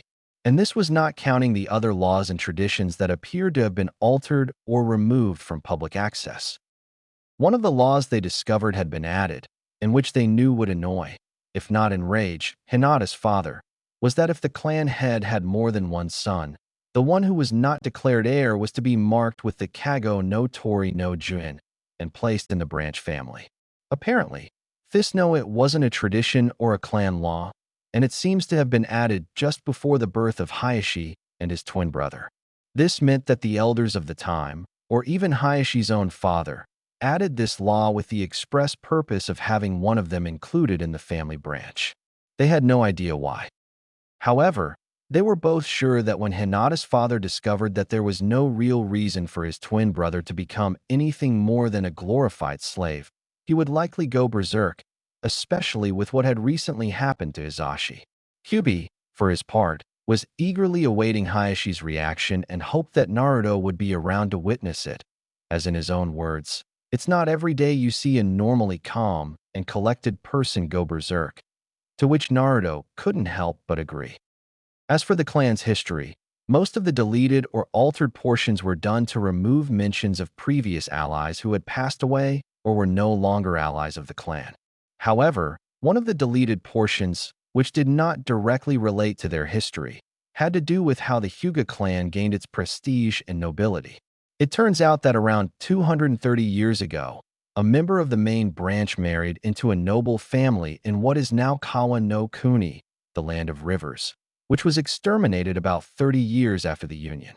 The family at the time was friendly with the then rulers of Hai no Kuni, the land of fire, Yuki no Kuni, the land of snow, and Kaze no Kuni, the land of wind. It seems that the Hyuga clan used that connection to gain prestige with various nobles and increase their position. However, what no one knew, and what Naruto, and then Hinata, when he told them, found funny, was that the Hyuga who married into the noble family had fled from the clan to avoid an arranged marriage that her father was trying to force her into with a member of the Hyuga clan council in order to increase his own position within the clan. The Hyuga had run away and gone into hiding in what is now Kawa no Kuni, where she eventually fell in love with the nobleman and married him. And so, when the Hyuga's father finally found her and tried to force her back to the clan with the support of the clan council and the elders of the time, her husband called for his guards and, with the unanimous agreement of the other nobles, banished the Hyuga clan under penalty of death and declared them enemies of their blood. When Hinata discovered the origins of her clan's supposed nobility, she burst into uncontrollable laughter due to the nobility they always boasted about being a complete sham, and that they in fact scared away the only Hyuga who was related to noble blood due to their own stubborn pride. Naruto theorized that they likely lied to other nobles about their relationship to the noble family and used it as an advantage while hiding the truth about their relationship. And if someone were to fact-check, they would likely find out that a Hyuga did in fact marry a noble, but the exact relationships would be unknown due to the passage of time and the destruction of the noble's bloodline, likely along with any records they had, meaning that no one would ever know the truth behind the events. When Hinata finally stopped laughing, she gave an evil smile that impressed Kyubi and asked her what she thought they would do if they leaked that little detail to the public. Her question made him smirk, and he replied that they might find out if the Hyuga tried anything. Meanwhile, Kyubi laughed at her for being an evil little bitch and that the Hyuga should be careful around her or they might fall victim to her wrath. Once they finished with the clan history section and filed away the various documents, they moved on to the clan's techniques. And what a surprise! It turns out they were right to raid Elder Hyuga's vault, as they not only obtained scrolls for all the known Jukin stances, but also several scrolls containing advanced kata that the elders apparently kept to themselves. And that's not even mentioning the jutsus that accompany the Jukin that they weren't aware of. Of the jutsu they discovered, the only ones known were Hakusho Kaden, 8 trigrams revolving heaven palms, Hak Jiroku Sho, 8 trigrams 16 palms, Hak Sanjuni Sho, 8 trigrams 32 palms, Hak Rokujian Sho, 8 trigrams 64 palms, Hak Kyaka Nijihasho, 8 trigrams 128 palms, and Hak Kusho, 8 trigrams void palm.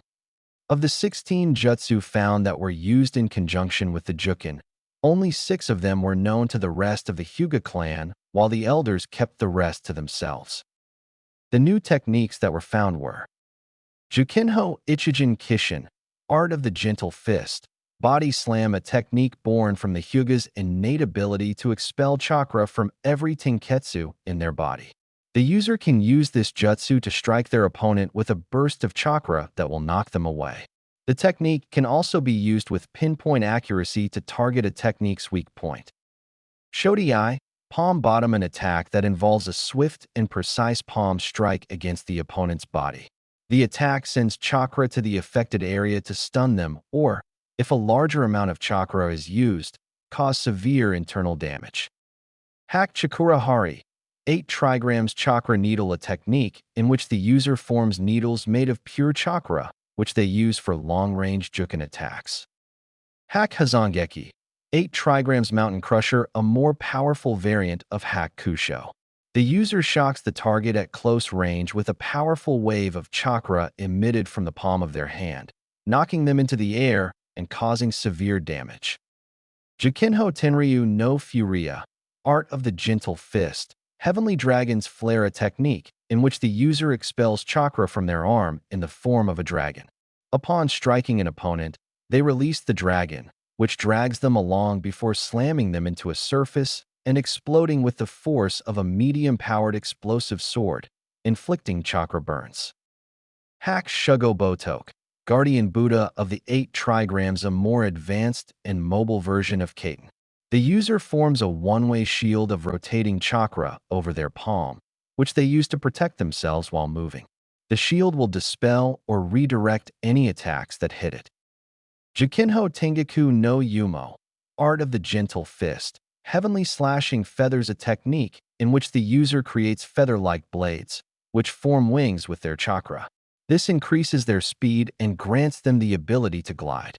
The user can use their feathers as a substitute for a kunai. They can also use this technique to launch a shower of feathers as a long-range attack.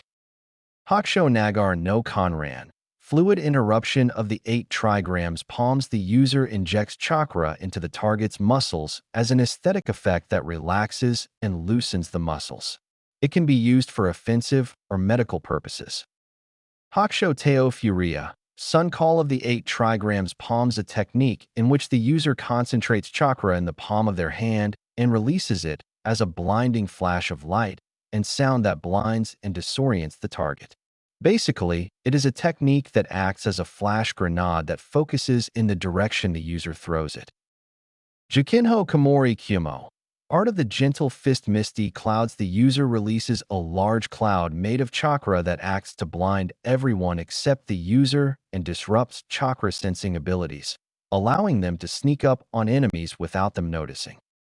From what the two could observe, most, if not all, of these techniques utilize the Hyuga clan's incredible chakra control, coupled with form manipulation, to execute them. Furthermore, the techniques seem to be designed to work not only with the Jukin, but also with each other, creating a multitude of combinations. Hinata herself seemed especially interested in Tengaku no Yumo, causing Naruto to tease her by telling her that once he learned it, he could call her his personal angel. This, of course, caused Hinata to blush and begin stuttering before fainting in embarrassment. 20 minutes later, she woke up and began pouting at him for teasing her. With the jutsu scrolls finished, they began working on the last bit of information they gleaned from the Hyuga clan. It wasn't until they reached the last scroll that they found something truly interesting. Upon opening it, they found several storage seals with descriptions of what was inside.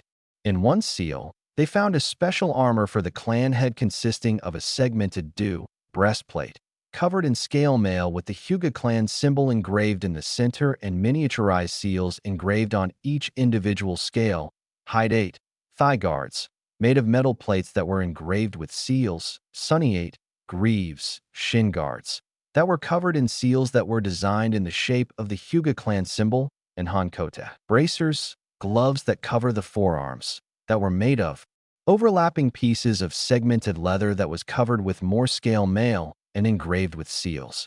The seals served for durability, camouflage, repair, maintenance, size adjustment, and comfort.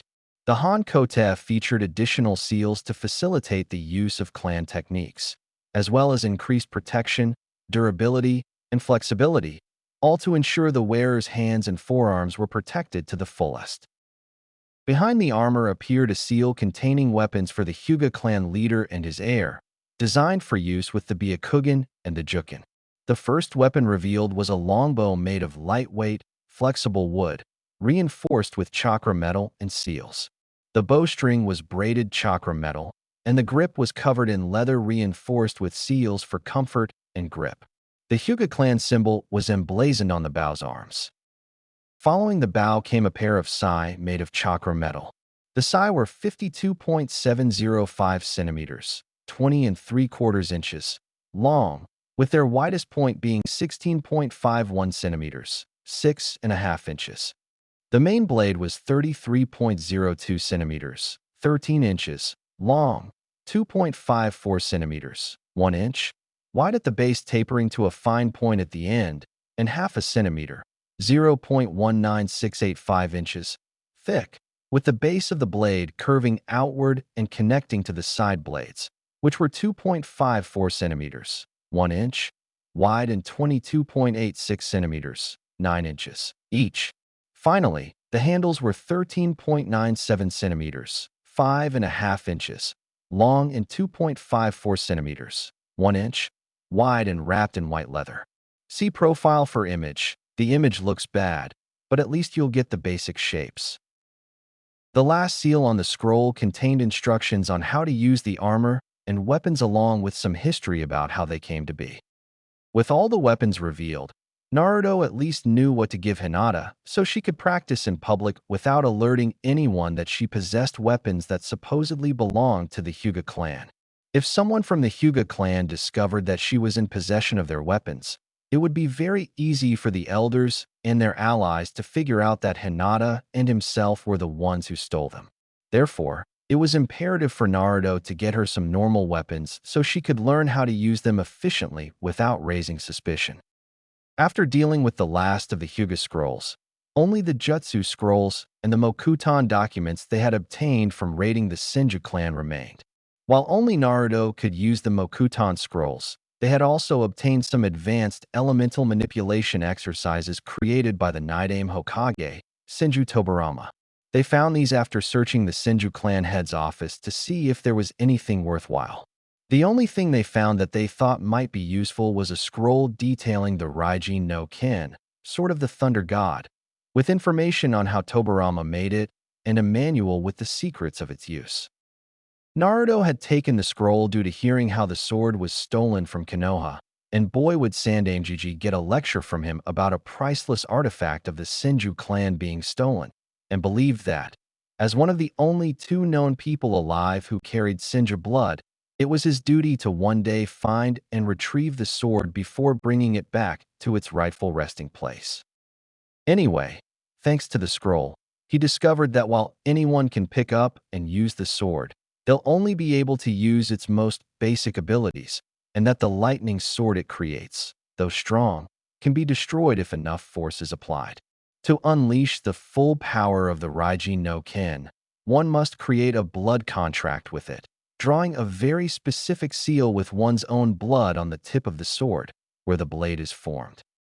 Naruto found this information very useful, as without it, whoever stole the sword wouldn't be able to access its full power. This meant it would be much easier to recover the weapon without having to worry about the thief using some of the powerful techniques and skills he had read about. In short, they had learned a wealth of information that would help them become strong shinobi. Now they just needed to develop a training program outlining what they would learn and when. Hashtag 3 months later, training camp 3 hashtag. It had been 4 months since Hinata moved in with him, and Naruto, now 9 years old, could confidently say that they had been some of the best months of his life. While Naruto had spent some quality time with his friends from the academy, Sandaime, Biwakoba-chan, Anko-chan, Orochimaru-sensei, and the Ichiraku family, there were still times when he suffered from loneliness, with the Kyuubi as his only companion, as everyone was busy and had their own lives. With Sandaime and Orochimaru-sensei, they were constantly busy with village management and the R&D department, respectively. Biwakoba-chan usually had more time on her hands, but she was also busy maintaining the Sarutobi clan and helping take care of her grandson Kinomiru, as his parents were active shinobi. The Ikarakus were always kind to him, but they had a business to run and couldn't always spare the time. Anko-chan was usually around more than the others, but unfortunately, an incident occurred a year ago. She was kidnapped during a mission and was missing for over a month. She was eventually found, but was now suffering from the effects of a Juinjutsu applied to her by a village trader and faced some stigma from some of the villagers. So now she usually worked hard to prove her loyalty to the village and had recently joined ANBU. Finally, her friends from the academy were great people, but they also had clan and training matters to take care of, so they weren't always free to hang out with them. This was one of the reasons why he trained so hard alone. Besides getting stronger to achieve his dreams, he also dedicated himself to training to forget his loneliness. It was one of the reasons why he had become so strong despite being so young. Spending hours a day training with no one else around, save for an ancient fox in your head, made one grow stronger quickly. And once he obtained the Kage Bunshin no Jutsu, his training skyrocketed. Due to his status as an Uzumaki, he naturally had large and dense reserves of chakra at his disposal. Furthermore, he was a Jinchuriki, and the most powerful Biju, and therefore, having the Kyuubi's chakra constantly flowing through his rings had caused his already large chakra reserves to expand almost constantly. According to Kyuubi, thanks to this, he now possessed as much chakra as an average Kage-level shinobi in terms of size, and even then, his chakra was much denser than most Kages. If one took the amount of chakra he had, and then considered its density, Kyuubi explained that he actually had more chakra than any 3 Kage-level shinobi combined. This is what allowed Naruto to create hundreds of clones at once. And since everything learned in Kage Bunshin transfers back to the original when they are dissipated, it allowed Naruto to complete months of training in a week, or even in just days. Unfortunately, having so much chakra meant that Naruto had horrendous chakra control and was forced to delegate at least half of the clones he produced to chakra control exercises if he wanted to learn how to regulate it properly. Another problem was that the Kage Bunshin only transferred chakra and muscle memory.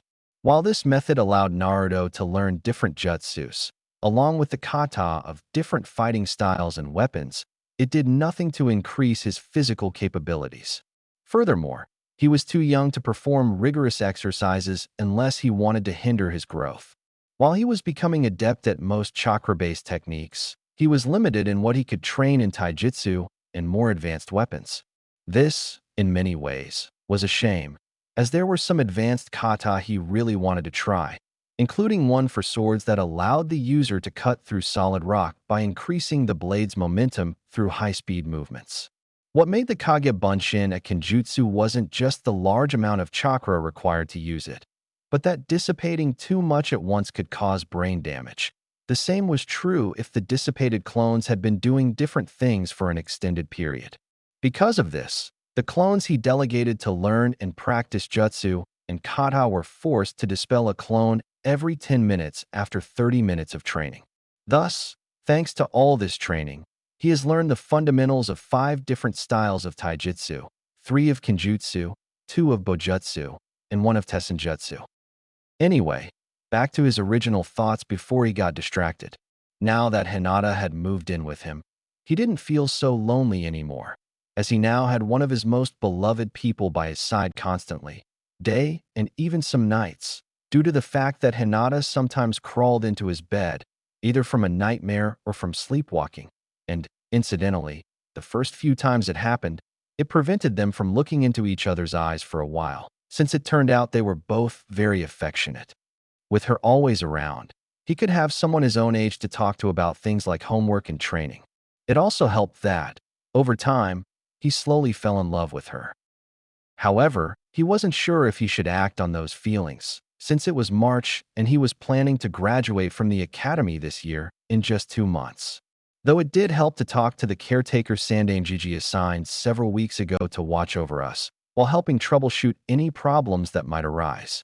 The woman, an Inuzuka named Hana, who happened to be the older sister of that arrogant jerk Kiba, had helped them a lot since she was assigned. Over the past few weeks, she had taught him and Hinata how to cook properly, how to make household repairs, and was there to advise them on any issues that were troubling them. When they found out that this kind young woman was Kiba's older sister, they were truly shocked. Neither of them could understand how someone like her could have a brother like Kiba, and when they told her, she couldn't say she was truly surprised. They explained that Kiba, despite his claims to the contrary, was basically the weakest in the clan despite being the son of the leader. She told them how Kiba always picked fights and lost them to others in a lame attempt to prove his superiority, based solely on the fact that he was the son of Inuzuka Tsume, one of the toughest and strongest ninja in the village. He believed that having strong parents meant one was automatically strong, which was nonsense, since having strong genes meant nothing if one didn't strive to reach their full potential. And, in truth, Kiba took after his late father more than his mother. As it turns out, Hana's parents entered into a marriage of convenience, thanks to her grandparents' strength and reputation. Their grandparents, on both sides, were strong Inuzuka, and the elders believed that their children would likely be strong as well, and that uniting the two families would create an even stronger bond. Unfortunately, while his mother did end up being a strong warrior, his father ended up being slightly below average in strength and skill compared to others. When the marriage contract went into effect, Sum was an elite jonin and an impressive fighter, while his father was only a mid-ranking chunin with no special talents. Even worse, their marriage caused his already high ego to swell due to the fact that he was married to the clan head. This led him to start causing trouble. He started out being a bit bossy and demanding respect, but it only got worse as time went on, even with Tsum and other clan members constantly nagging him to stay in line. It all finally came to a head about 3 months after Kiba was born when his father tried to force himself on another woman. Sexual assault was a serious crime in the clan, easily punishable by banishment. So when what he had attempted was discovered, the rest of the clan was enraged.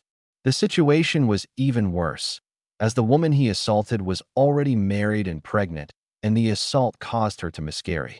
The woman's husband, upon finding out, was enraged and invoked clan law to fight to the death.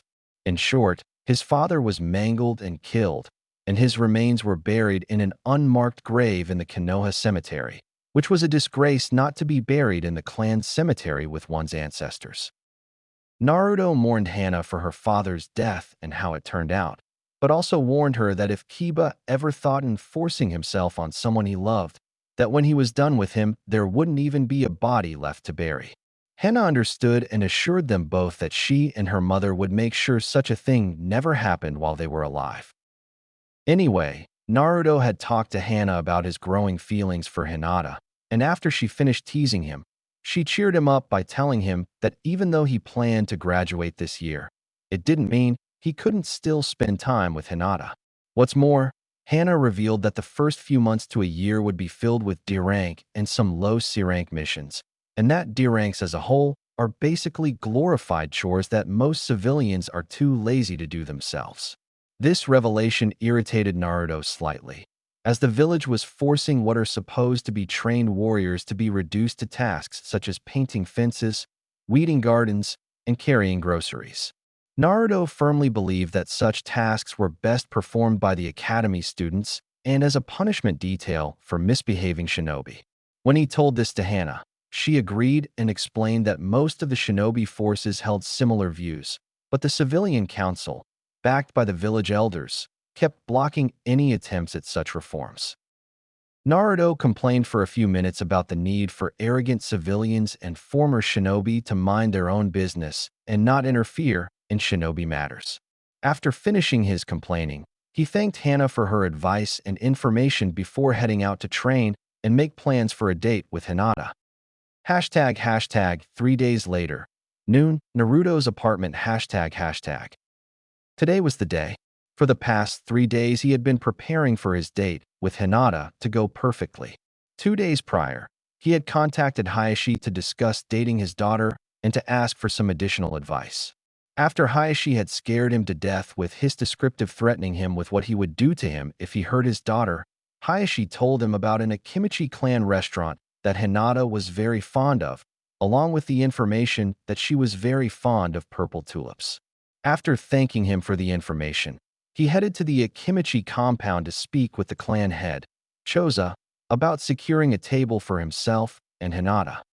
This had also resulted in both his wife, Karara, and the visiting wives of the other two members of the Ino Shikicho, those wives being Nara Yoshino and Inochi Kikyo, overhearing them and, after several minutes of them gushing over how kawaii, cute, the whole thing was, they began offering advice on how to act during their date, and Kikyo promised to bring him some flowers. The three of them dragged him off to get some more formal clothing. 2 hours later, after the three wives forced him to constantly try on different outfits, Naruto was finally able to return home with everything in order. He also swore that, from then on, he would do everything possible to avoid having to go shopping with women again. Honestly, that experience had traumatized him a little because of how Yoshino, Kikyo, and Karara behaved, as if he were nothing more than a dress-up doll for their enjoyment. With a slight shudder at the memory, he shook his head and focused on his most important task, asking Hinata out. Entering the apartment, he saw Hinata on the couch studying a Juken scroll, with another scroll next to her filled with notes. Silently, he made his way to their shared bedroom, put away his new clothes, took a deep breath, and steeled himself. Back on the couch, he reached out and patted Hinata on the shoulder, causing her to jump slightly before looking up in surprise. Seeing him and seeing his slightly nervous expression, she asked him what was wrong. Swallowing, Naruto answered, "Well, Hina-chan, I was wondering, if you're not busy, would you do me the honor of going on a date with me?" he said with a slight stutter at the end. Hinata adopted a surprised expression as her face slowly reddened. Only a few minutes later did Naruto get a reaction. ##Kumo, Reikage Workshop, from the minutes before ##. Currently in the Reikage's office located in Kumogakure no Sato, village hidden by the clouds, in Kaminari no Kuni, land of lightning. The Reikage's office was rectangular in shape with rounded corners and had a desk, a couch, and several exercise weights scattered around the room. Currently sitting on a couch that faced a wall made up solely of floor-to-ceiling windows that looked out towards the mountain range that made up Kumo, was a large, muscular, dark-skinned man with pale blonde hair pulled back in several rows of dreadlocks along with a small mustache and a pointy goatee, pronounced cheekbones with tear grooves under his eyes, and a prominent crease on his forehead. The man wore a white haori over his bare torso and had large golden armbands on his wrist, a golden belt with the face of a boar engraved on it, black pants with torn ends, kimonin shin guards, and shinobi sandals. This man was the Yondaime Reikage of Kumo, currently the fastest man alive and son of the former Sandaime Reikage. Currently, it was rubbing his temples to soothe the headache that was forming due to the only other occupant of his office as he took a break from the seemingly endless paperwork. The other man has dark skin and a muscular build with white hair and a goatee. He possessed 2 tattoos. On his right shoulder was a tattoo of the kanji for iron, and on his left cheek was a tattoo of bull horns. His upper lip was slightly darker than his lower lip, and his eyes were hidden by oval-shaped sunglasses, over which was a white Hittite with the Kumo village symbol of two clouds, one overlapping the other, on the metal plate. He wore the typical single-strap flak jacket of his village, draped over his bare torso, with Kumo hand and shin guards, shinobi sandals, a white scarf around his neck that left a single tail in the back with one end frayed, and a long red rope belt tied around his waist with the two ends hanging down to his ankles.